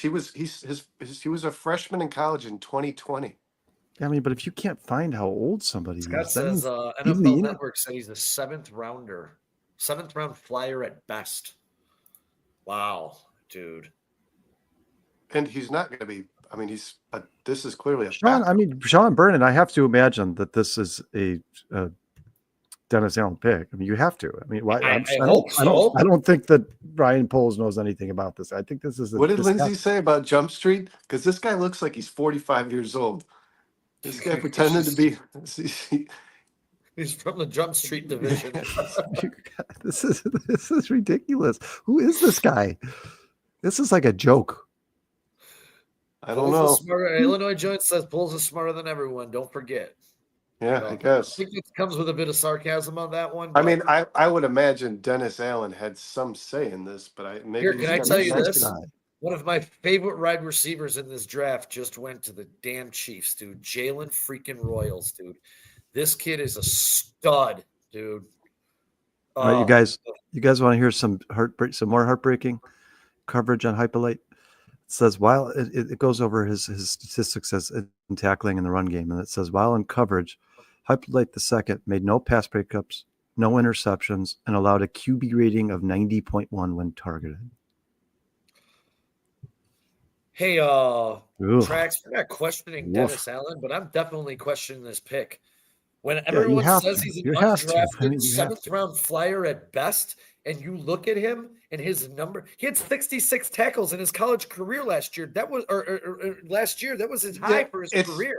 I don't understand this pick at all. It's not about the player either, man. It's about the fact that you have 2 7th-round picks in this draft where he would have been very much available. Exactly. It's about the value. You just used a pick on a guy that nobody else cared to draft.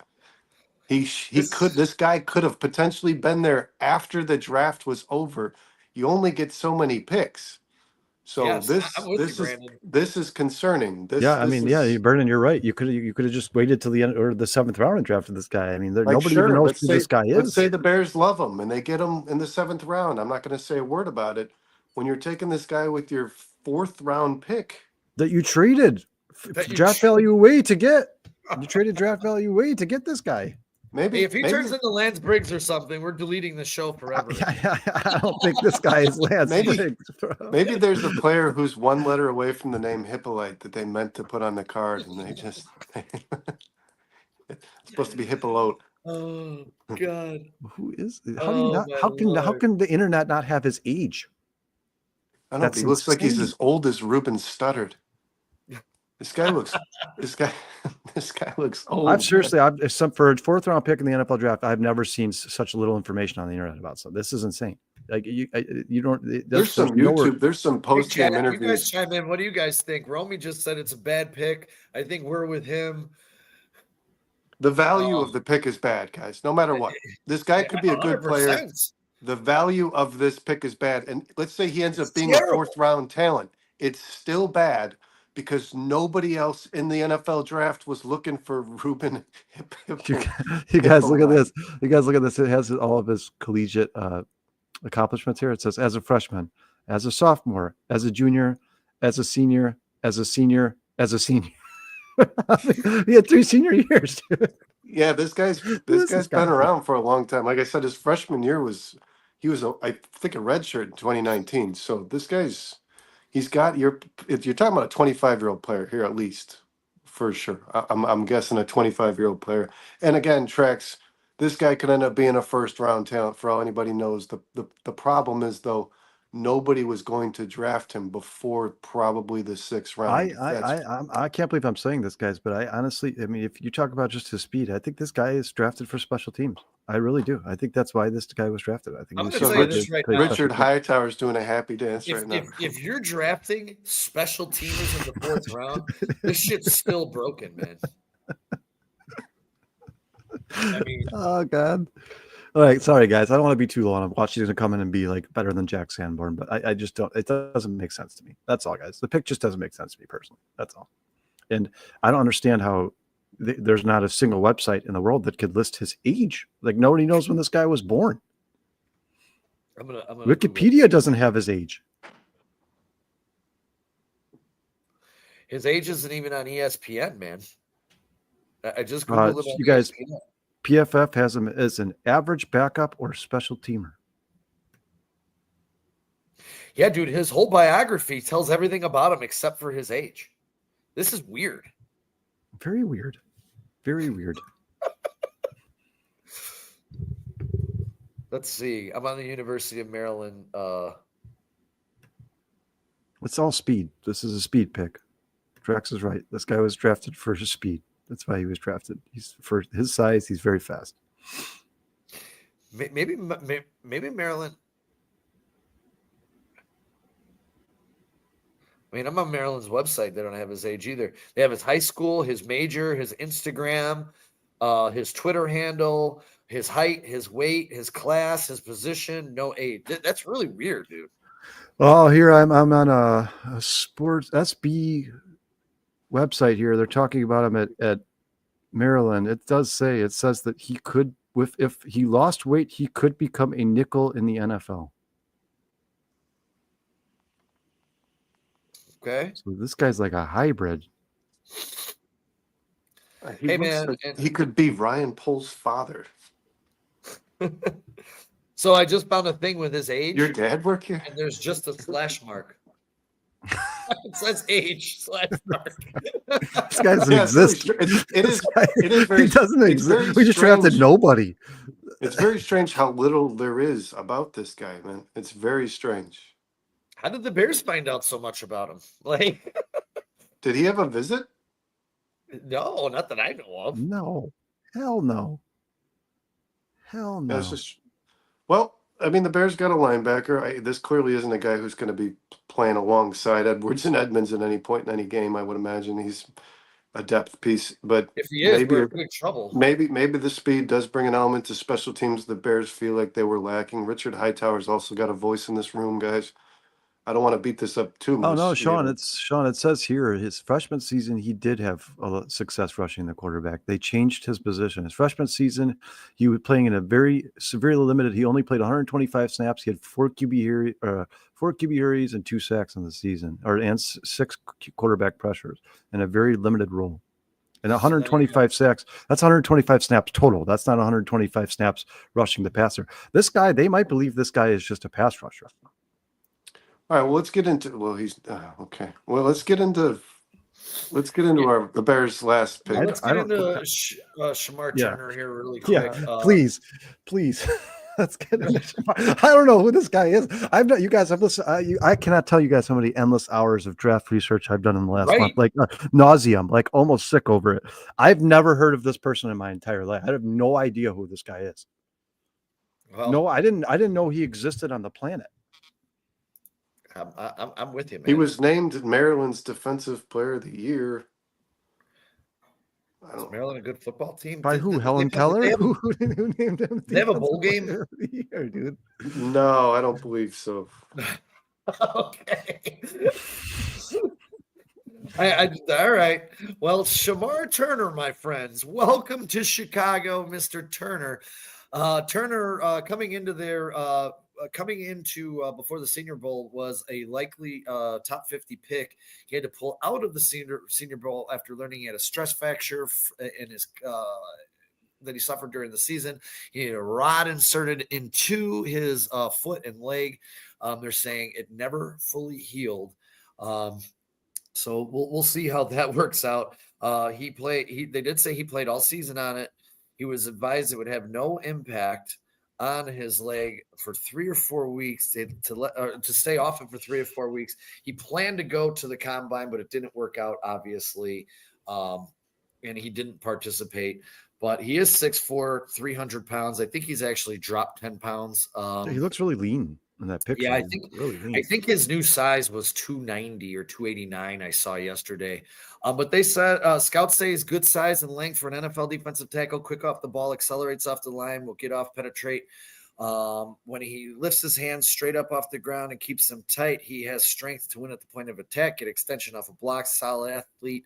To help avoid getting reached in the running game. He sets up his pass moves very well. He has a decent swim move and hump move to catch offensive linemen leaning. He has a great motor.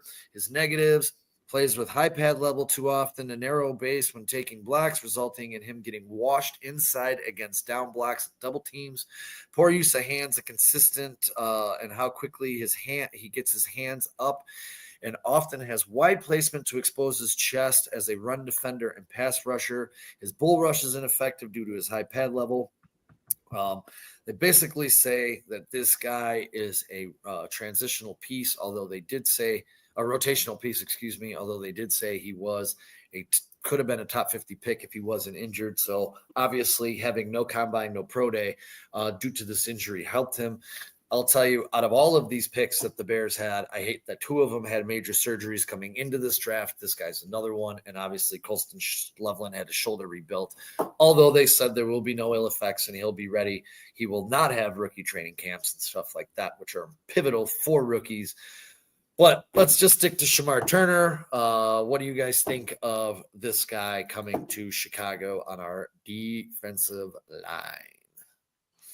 I like Shamar Turner. I think this is a good pick. And like you said, Sean, he was ranked inside the top 50. He was actually ranked 42 overall on ESPN's board. So they got him at 62. I mean, you got a player who's ranked well above where you took him. So probably a little bit of a steal if he ends up playing or ends up turning out being the player he's projected to be. And by all measures, guys, he's touted as one of the best run stoppers in the NCAA. He's listed as 290, so he'll probably play in a 3-tech role, but he's not a pass rusher. This guy can make plays in the backfield, but he's not going to get after the quarterback. This guy stuffs the run. He can take on 2 blocks at the same time, so he's a gap filler. I like this guy for the Bears defense. They were ranked 27th against the run last year. We all know what happens when Billings went down. This is a player that can fill a need if Billings were to be injured again. This guy is going to prevent the Bears from being ranked in the bottom 5 in the NFL as a run defense in its entirety. So getting Brisker back, getting Billings back, and adding a player like this, the Bears can get back to being the team they were in the first few weeks of the season, allowing runners to get less than 100 yards per game. Yeah, I like him a lot. I think the traits are there. I think he's probably going to be a rotational player in the NFL, like you said, Sean, like you alluded to. But he does have some upside. I mean, I don't like the fact that Well, you guys, you want to hear some crazy? The draft buzzes NFL comparisons for this guy are. There's 2 guys listed: Zach Pickens and Braden Fisk. Like, how are those the 2 NFL compare? What do those 2 have in common in any way, shape, or form? Those are like opposite ends of the spectrum. You can't make those as 2 NFL draft comparisons. So, but yeah, Sean, a little concerning that they decided to draft a guy who had such a massive injury. I mean, it's that rod in his leg is going to probably affect him for the rest of his life. And I'm not saying like it's going to make him a bad player, but he's going to know it's there for sure. So we'll see how it goes. There's probably a guy I like Norman a lot better. Me personally, and the Bears visited with him. They had a top 30 visit with him. So I kind of thought that's the way we were going. And a lot of people keep saying lots undersized. Yeah. How many times have we heard that about these guys, and these guys get to the NFL and have an immediate impact? We keep it like Clancy on the Buccaneers. Like, everybody said that guy was too small. He fell to the Buccaneers. He was absolutely phenomenal last year. He was one of the best players on the Buccaneers defense last year. So I don't understand how the Bears, like we saw it brought up by Illinois Jones in the chat here. It seems like the Bears are doing everything in their power to not draft top 30 visits, right?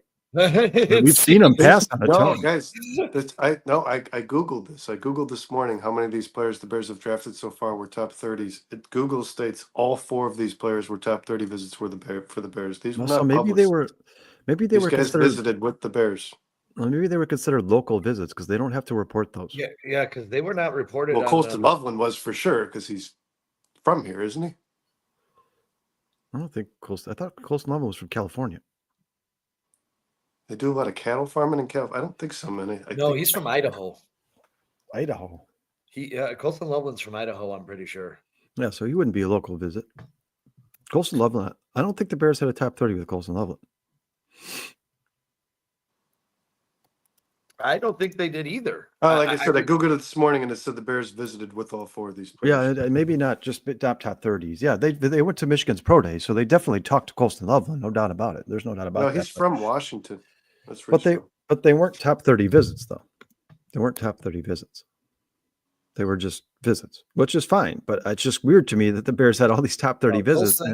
Colston Loveland's hometown is Gooding, Idaho. He was drafted by the Chicago Bears. He was born in Washington. Loveland grew up a farmer in Gooding and was also involved in rodeo and football. Oh, that's strange. So. The Bears made a post today with Colston Loveland that said "Welcome home." I guess they're just saying "Welcome to Chicago." Hey, and really quick, this is his home now. Chris Trapailo, draft analyst, just gave the Bears a C+. Says surprising to see this late riser picked in the 4th round, but the speed was likely the reason it happened. At a heavier weight, he has an elite level straight line speed and shows it when he's flying across the line of scrimmage to the football. Game is reasonably undeveloped. Beyond that, despite being a very experienced player, he was drafted early, but a fascinating specimen. He got a C+. Very experienced and undeveloped is concerning. But you guys, just because we're Bears fans, doesn't mean we can stray away from what we said on the show. And people in the chat, you can say whatever you want. I don't care. But you guys, we've talked about this. The worst mistakes you can make in our draft are reaching for position of need or drafting a guy basically based purely off of his physical traits. Those are the worst 2 things you could do in a draft. So, I mean, listen, I don't know who this guy is. Maybe he ends up being good, but there was guys who are probably proven talent sitting there at 109, and you traded back to go get a guy who is a developmental piece because he's fast. It just doesn't make sense to me. Like, it would be one thing if the Bears just were planning on changing his position and they were like, hey, this guy's an average linebacker, but wait till you see what he can do at nickel. Like, then I'd get it. But if you're drafting a linebacker solely because he's fast, when there's linebackers in this draft who have much more tackles with them, they're proven talent, they've shown they can play the position, that's a mistake. I'm sorry. I love the Chicago Bears. I love this coaching staff. I think this is going to be a very good team, but that's a mistake, guys. That's a mistake. So Bruce put up Assistant Director of College Scouting, Francis St. Paul, said the Bears coaches love Ruben Hypolite when he came in for his top 30 visit. Maybe they just drafted him so they could hang out with him. Yeah. They could all go bowling together. I will tell you this. Looking at this dude, maybe they brought him in to be a coach. I was going to say another fantastic pick by the New England Patriots at 137. They took Joshua Farmer. This is a great pick for them, the D lineman from Florida State. I did a piece on him when we did our D line show. This is another steal. I mean, the Patriots are having a really, really good draft, man. All right, well, Trex keeps saying, you guys, this is, we don't know anything about that, right? Trex, so do me a favor, Trex. Tell me what you like best about this pick. I mean, you're a sports analyst. You own a sports podcast. You have to break these players down, right? That's our job, is to give people our opinions. Tell me what you think about that linebacker out of Maryland, because I just don't see it, Trex. I don't see any. Where's the upside? Tell me the up, because he's fat. And like I said, the players that Sean read something that concerns the hell out of me. It says undeveloped but heavily experienced. Meaning this guy's been around for a long 6 time. years. Played a lot of football. College football, and he's undeveloped. It's been 6 years. He's a very slow learner. I've seen slow learners, guys. That is you got 6 years in college and you're still developing.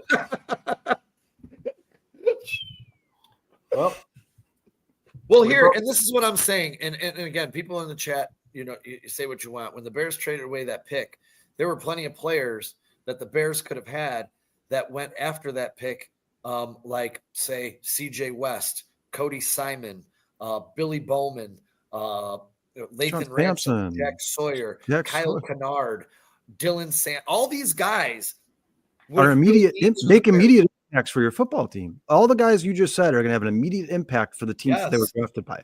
Every single one of them. To me, this guy the Bears just drafted, I just don't think he has an immediate impact. Hey, Trax, I'll make you a bet that we don't see this guy do anything on the Chicago Bears except be on special teams, and I bet you he's cut off this team before he makes an impact, kind of like a Dominic Robinson or a Velez Jones. Sean, you don't even have to go that far. There's a guy on this team right now that the Bears drafted in the fourth round, a linebacker. No, they drafted a linebacker in the fourth round. What has he done on the Chicago Bears? Sewell? Yeah, Noah Sewell. Penei Sewell's brother has never, I don't think I've ever seen him play a snap for the Chicago Bears.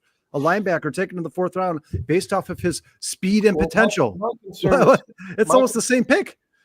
My concern is how much can you develop a guy we still haven't found it. I'm guessing this guy's 25.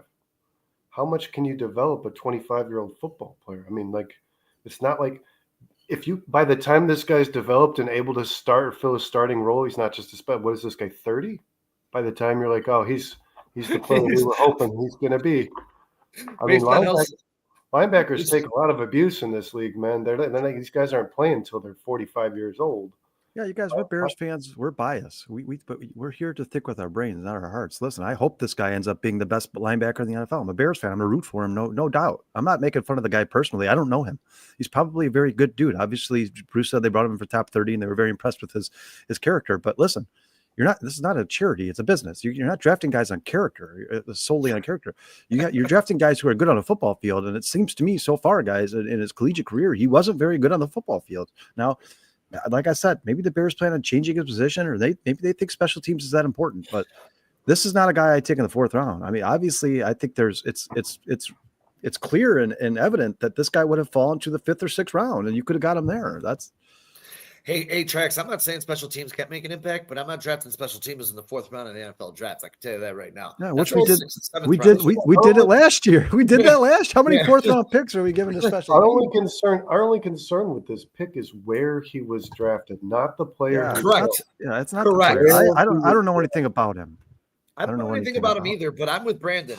I'm with Brandon 100%. It's the value of the pick. If this guy was taken in the 6th round, this would be a much different conversation. I wouldn't be concerned right now. Yeah, Brendan, because you'd expect not to know who he is. You'd be like, he's a 6th-round pick. I would expect that nobody else is jumping up to get him. The Bears are reacting as if they had to take him where they took him because he's going to be gone. That's just not the case. That's not how this player is listed. He's listed as a possible undrafted free agent, which means he's probably going to be available in the 7th, but most definitely available in the 6th, right? Guys, so this is how you want to gauge this. If you're liking a player and you're concerned about where he's going to fall, and maybe he's not going to fall to you, you have to look at, okay, we really like this guy. We think there's a possibility other teams are going to take him. We could take him around earlier. That's where you're like, we don't think we're reaching on this player's potential. When a guy's listed as an undrafted free agent, which is the 8th round of the draft, guys, you're taking him 4 rounds early.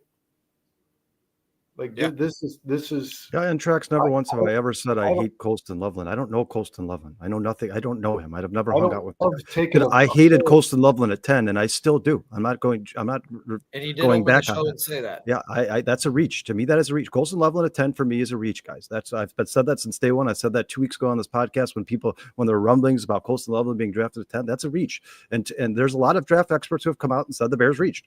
But listen, if that's the Bears guy and they want him and they love him, sure, fine. I'm okay with it. So far, 3 out of these 5 picks to me are really good picks. I really like Colston Loveland. I really like Luther Burden, and I really like Shamar. I really do. I think that Shamar Turner is a good player. He's going to be a good player, especially in a rotation.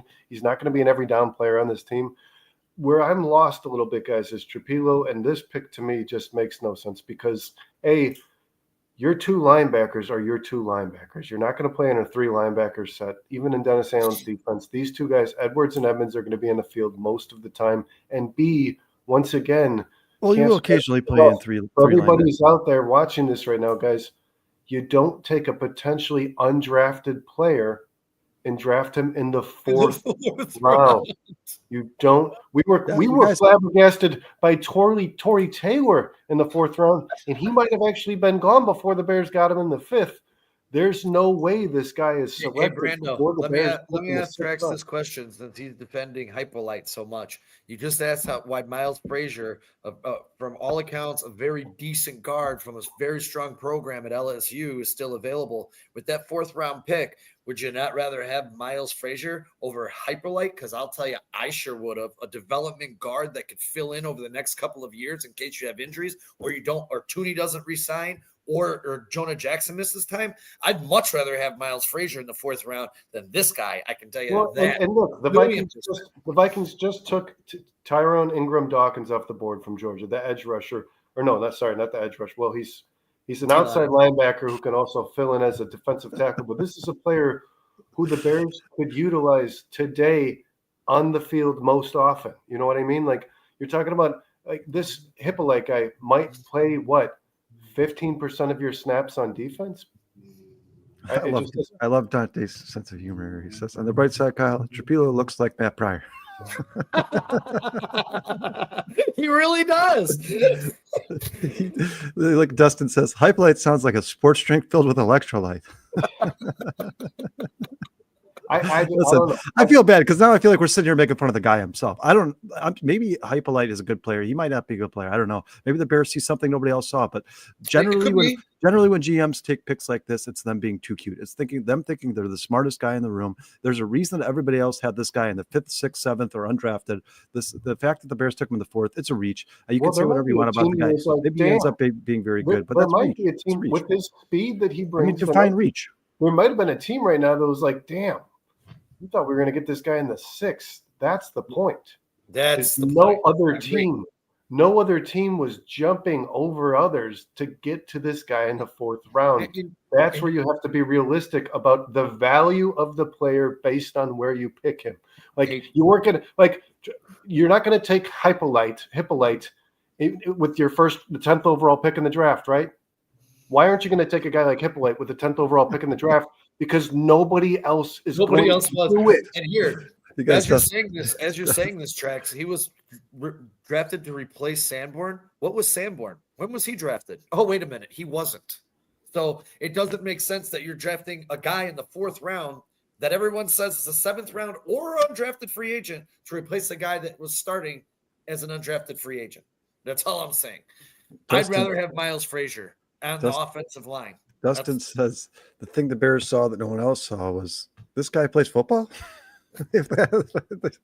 I mean, listen, once again, and Trax, I'm not trying to jump all over here, man. I just don't. For me personally, maybe he's a good pick. I don't know enough about the guy. I'm going to go and study and watch the film and all that. I promise next time we're on this podcast, I'll have a lot more information about him for sure. But I just don't. It's to me, it was just a very strange pick for the Bears, especially because you were there at 109.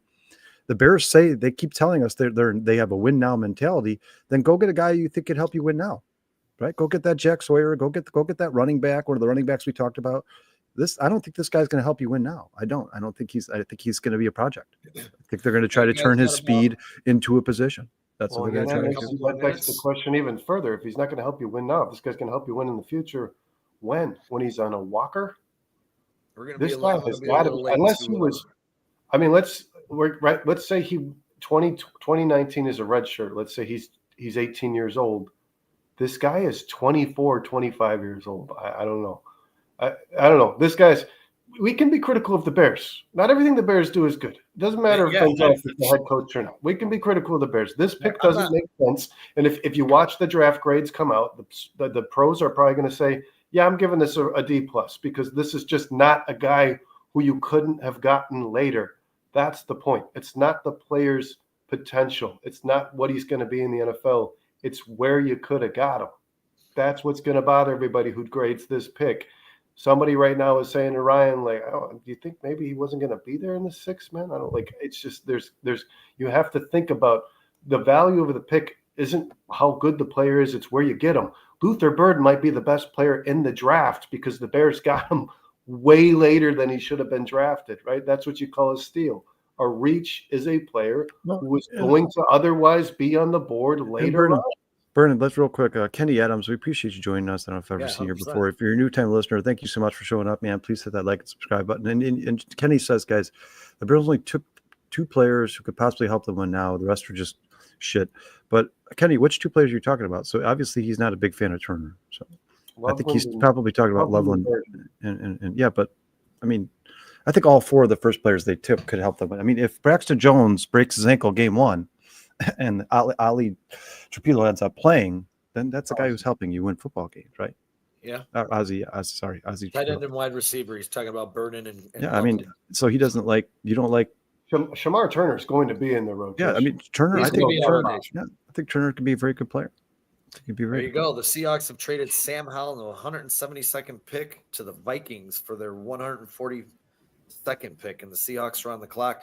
And we're going to stick it out here just a couple of minutes because the Bears. That's interesting, man. That's interesting because A, JJ McCarthy is not going to be participating in off-season programs. He's still going to be nursing that knee. And B, Sam Howell has some potential to be what Sam Darnold was to this Vikings team a year ago, right? Sam Howell threw 4,000 yards the first season he ever played in the NFL. This guy could make some noise under Kevin O'Connell. That's an interesting. I've been sitting here thinking, like, are the Vikings really just dead set on going into this season with McCarthy as the starter set in stone? If he comes out and struggles in the preseason and in their training camp, Sam Howell could very well be the starter on this football team, guys. This is what we should talk about. This is a divisional team. Yeah, Sam Howell is he's an adequate NFL quarterback. People act like he was terrible. He was. Go look at the numbers, guys. He's better than a lot of people give him credit for. He can play football, no doubt about it. Well, he's like the second coming of Jameis Winston. But if Kevin O'Connell gets a hold of this guy and the turnovers come down. Trax, I can tell you this right now.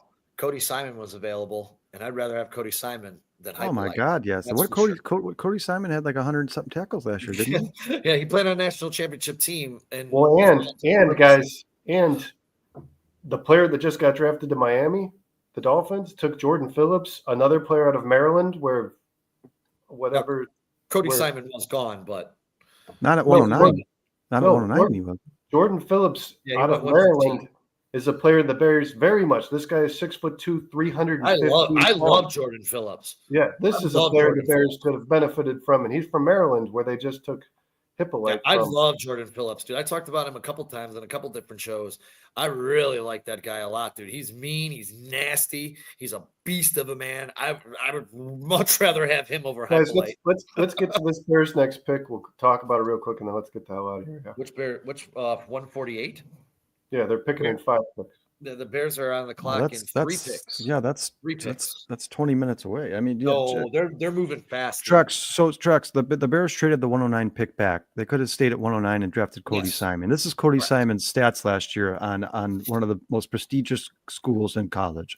Last year, he had 7 sacks, 1 forced fumble, and 112 tackles. I mean, that's a guy that could change, that you could put on the field immediately. I mean, that's a guy who could play outside linebacker just like Jack Sanborn did. And the guy had 112 tackles and 7 sacks. I mean, he's obviously a football player. He knows what he's doing. He's playing for one of the best schools in the world against the best competition available.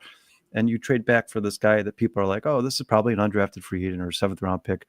The only reason he's getting drafted at all is solely because of his speed. I just don't understand the pick. That's all. I'm not saying I don't like him. I don't know him. But for me personally, it's just a reach. I think the Bears probably drafted a special teamer there in the 4th round. Good. Hopefully they got another really good. Hopefully he's the best special teams player in the NFL. Then it probably becomes worth it. But it's tough to quantify special teams. But man, that just feels like a reach to me. Who do you guys think? Who do you guys think is on the Bears' radar in this pick coming up, man? I would take Miles Frazier.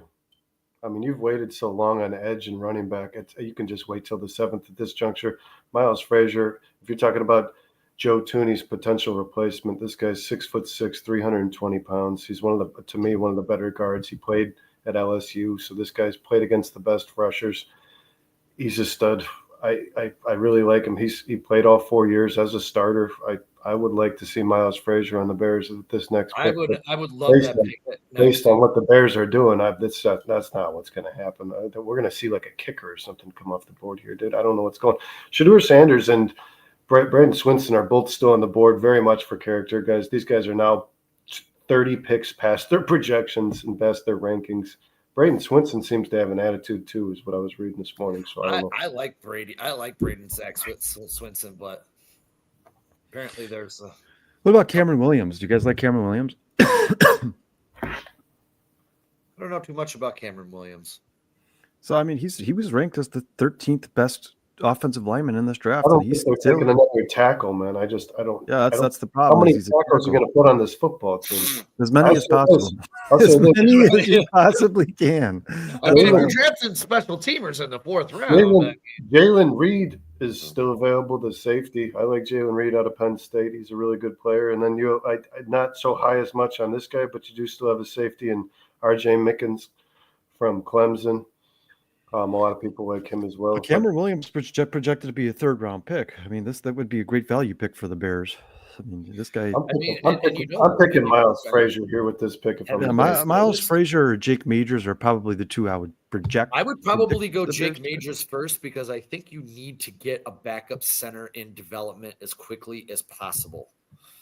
Well, if Jonah Jackson goes down, man, Miles Frazier is an immediate plug-and-play player. 100%. But you also have to start developing that center because if Drew Dahlman goes down, you're really in big trouble. Yeah, right. You don't like Doug Kramer? I think Ryan Bates would play center before Kramer did. Sean, you don't want Doug Kramer to take some handoffs inside the red zone, inside the goal line? Give it to him on the 1. I mean, Jared Ivey is still there, dude. He's the 59th ranked overall player or at his position. No, is that his position? How do they have this? If it's 59th at the position, I would not draft him in the 4th round. No, he's not 59th at the position. Maybe he is. Because I don't know. I think this is overall. It has to be overall. He's ranked 150th over 9. Overall, he's ranked 25th at the position. Because I got 59 right now. That's his grade. That's his grade, Sean. Shedeur Sanders is just drafted, my friends, by the Cleveland Browns. I think it was the Cleveland Browns. He was just drafted. Hold on, I got to go back to the draft tracker. Yeah, Cleveland Browns. So Shador Sanders goes at what number? What number is that? 144. So what do they have?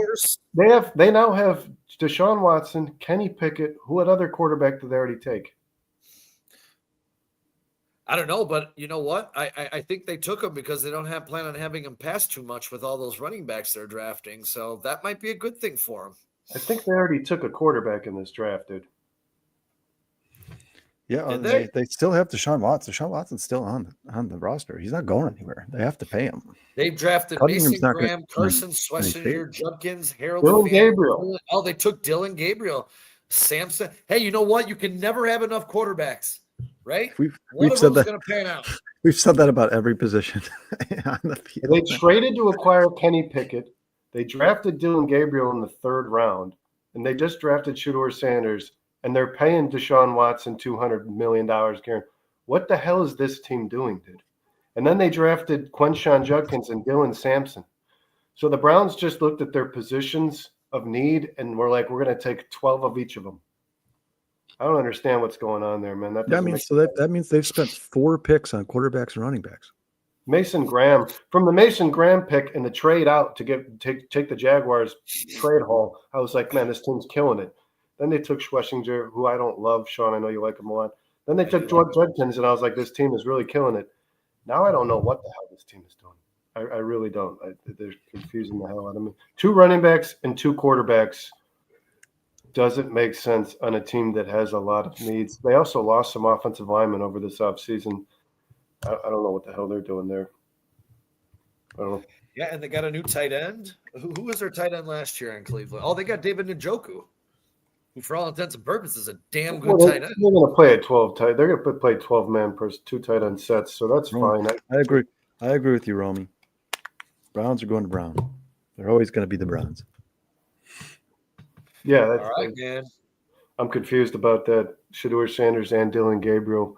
That doesn't make sense at all, man. Matter of fact, that creates a really bad culture and environment. You think that Shador Sanders has attitude problems right now? Can you imagine what Shador Sanders does if they say, hey, Dylan Gabriel outplayed you in the preseason here. He's going to be higher than you on the depth chart.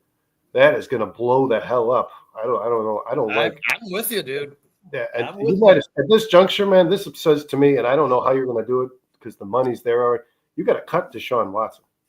Oh, you should have cut Deshaun Watson a long time ago. No, I mean, it doesn't do any favors, though, because you still got to pay him. It's all guaranteed. I know, but you got to pay him to sit on the bench anyways, right? He's not going to start. Yeah, I mean, if you think he's bad for your organization, like his character is bad, yeah, you should definitely get him out of the building as fast as you can. I mean, I just love that Deshaun Watson keeps posting all this stuff on Twitter and all this. It's like, I'm still going to be the best quarterback in the NFL. And I get like, bro, that ship has sailed and crashed, fell off the dam, and burned. Like, it's done. Philadelphia has picked all defense. They just picked. I'm going to say this. I don't want to get an argument about this, guys, but I'm going to say this. Between Dylan Gabriel, Kenny Pickett, and Shador Sanders, and Deshaun Watson, I'm starting Shador Sanders on that football team. Kenny Pickett is ass. Kyle, you don't like short quarterbacks. You know, they manipulated Dylan Gabriel's height to be like 5'11". The guy's like 5'9". And I'm not exaggerating. I'm really not. He is like 5'9". You know how I feel about short quarterbacks. Right? I don't understand how he's in the NFL. One second, I'm not exaggerating that at all. I'm going to grab a Hypolite real quick. I'll be right back. Parched. Hey, Kyle, no puns. I'll tell you, man. I mean, built their defense. The Eagles are definitely doing that. That's for sure, man. Ty Robinson with their last round. That's ridiculous. They just picked another cornerback too. I mean, their secondary is going to be. They got Jahad Campbell, Mubaka, Ty Robinson, and Mac McWilliams. Cornerback, D-line, safety, linebacker. I mean, they're rebuilding their defense through the draft, but this is what they seem to do consistently very well. The Bears are going to be on the clock very shortly. They desperately need a tight end, man. They do. I don't know about Calcaterra. The Eagles team, Dallas Goedert is going to miss every other week for the rest of his life, man. If I'm the Eagles, I'm drafting a tight end next. That should be their next. Calcaterra didn't look very good to me when he did have to play. All right, Bears, draft somebody who we've heard of before, please. Give us somebody good here, man. Oh, well. Go get some value. The Niners are still on the clock. I'll tell you, the app is a lot quicker than my YouTube television. I can tell you that because Twitter. I don't understand how Twitter gets it so fast.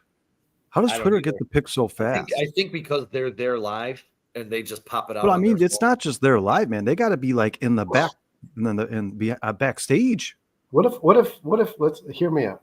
What if? I mean, clearly the Bears aren't going to get themselves like a starting edge at the point we're at in this draft. They're not going to get a running back that's going to, they're not getting a guy who's going to come out and take Swift's job and be the future of this team. Well, if they do, he's not going to show it right away. Xavier Restrepo is on the board. Let's just theoretically say that you want to throw another weapon out there for good old Caleb Williams in case DJ Moore and Rome Odunze. It's all going to be very pricey, guys. This offense is going to cost too much. Somebody's on their way out. And Brady Swinson just went to the Patriots. The Patriots, another team. Look at this draft. Will Campbell, Travion Henderson, Kyle Williams, Jared Wilson, Craig Woodson, Joshua Farmer, Brady Swinson. Their entire draft right now, B-, C+, B+, B, A-, A. And I guarantee they're going to get an A for Brady Swinson at 146. The Mike Vrabel-led Patriots are doing a hell of a job, in my personal opinion, in this 2025 NFL draft. Yeah, and Vrabel's always been good at drafting. The Chicago Bears are officially on the clock, my friends. Oh, geez. The Chicago Bears select Kyle Duplessis, bartender, River Street. Traded with the Niners. What?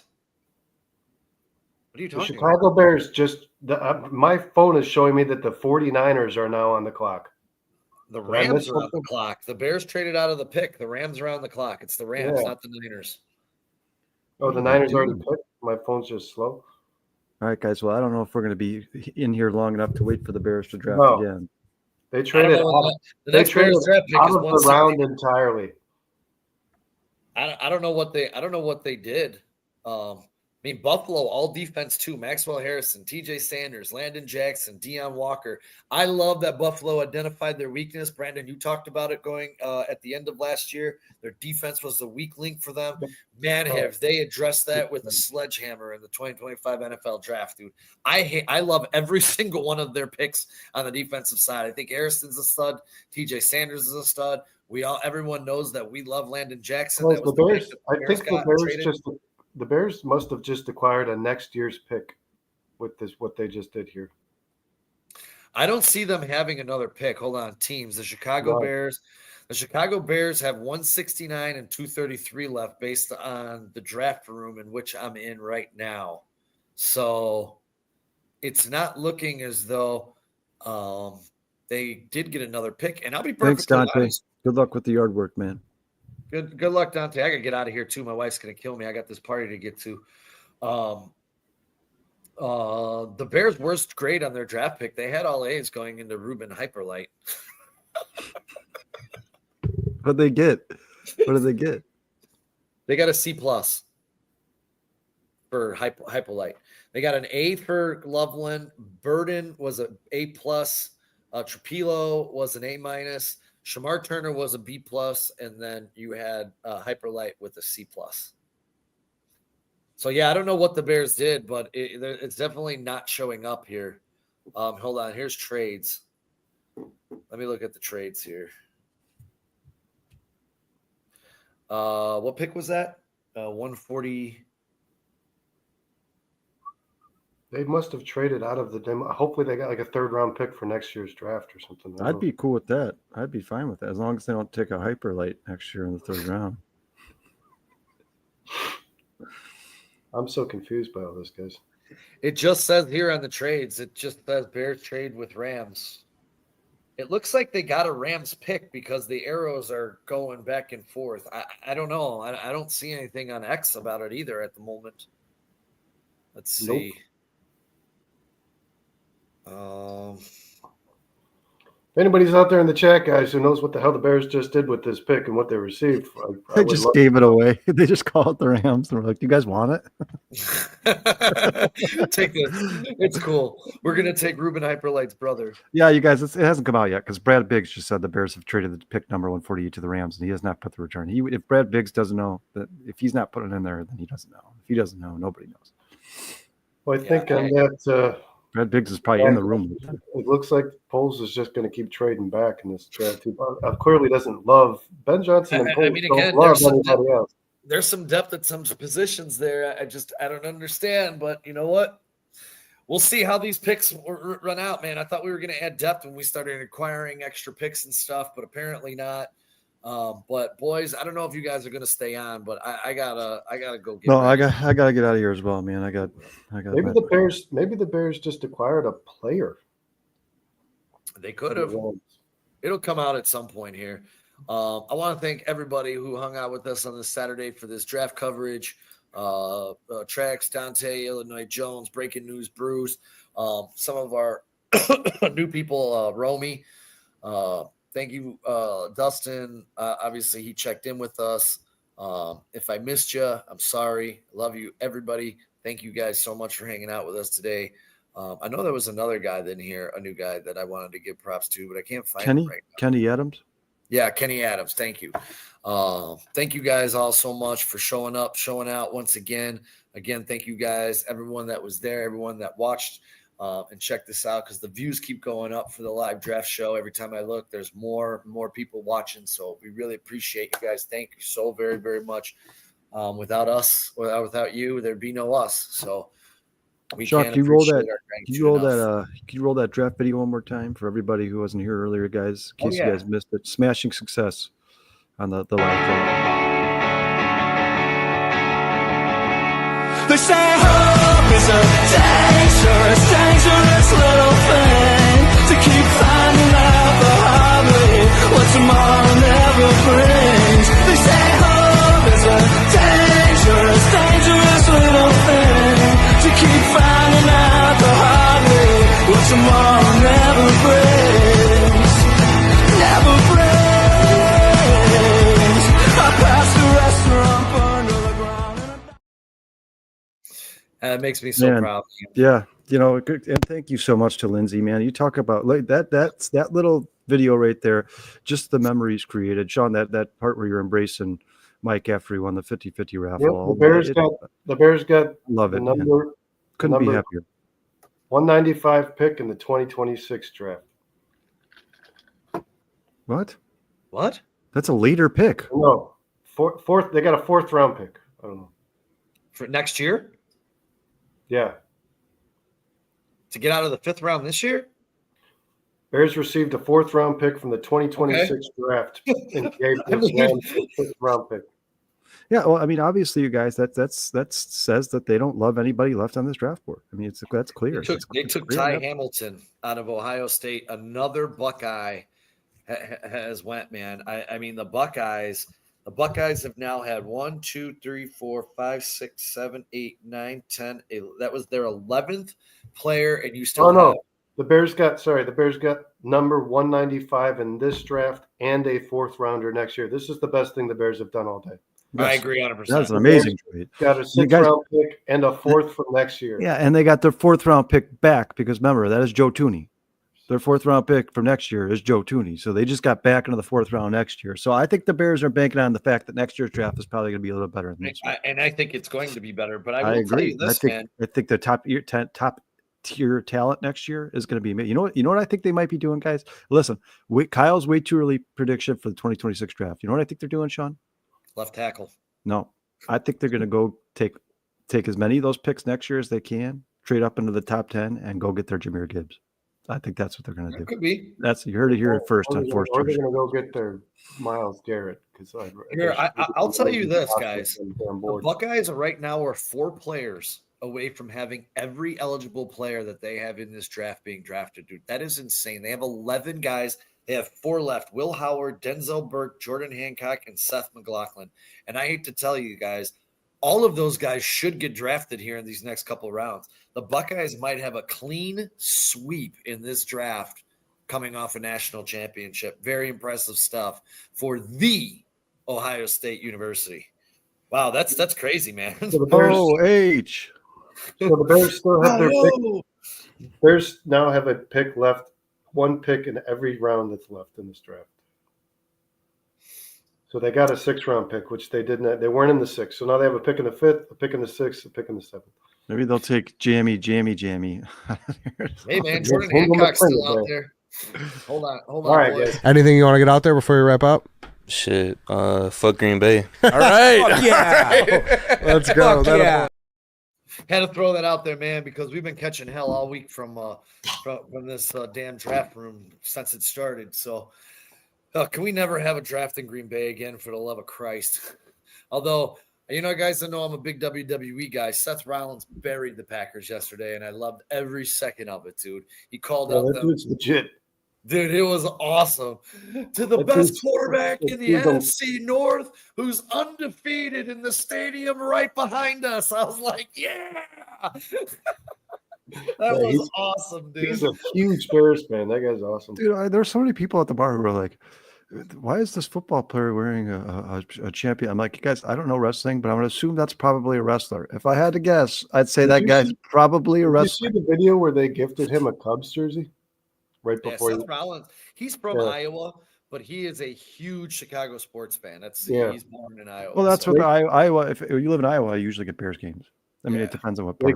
They gifted him a Cubs jersey that was like, dude, you should see the jersey. It's not just a traditional Cubs like this. Oh, really? It was custom. It's probably, if he sold the thing, you'd probably have to spend $1,000 to buy it. Dude.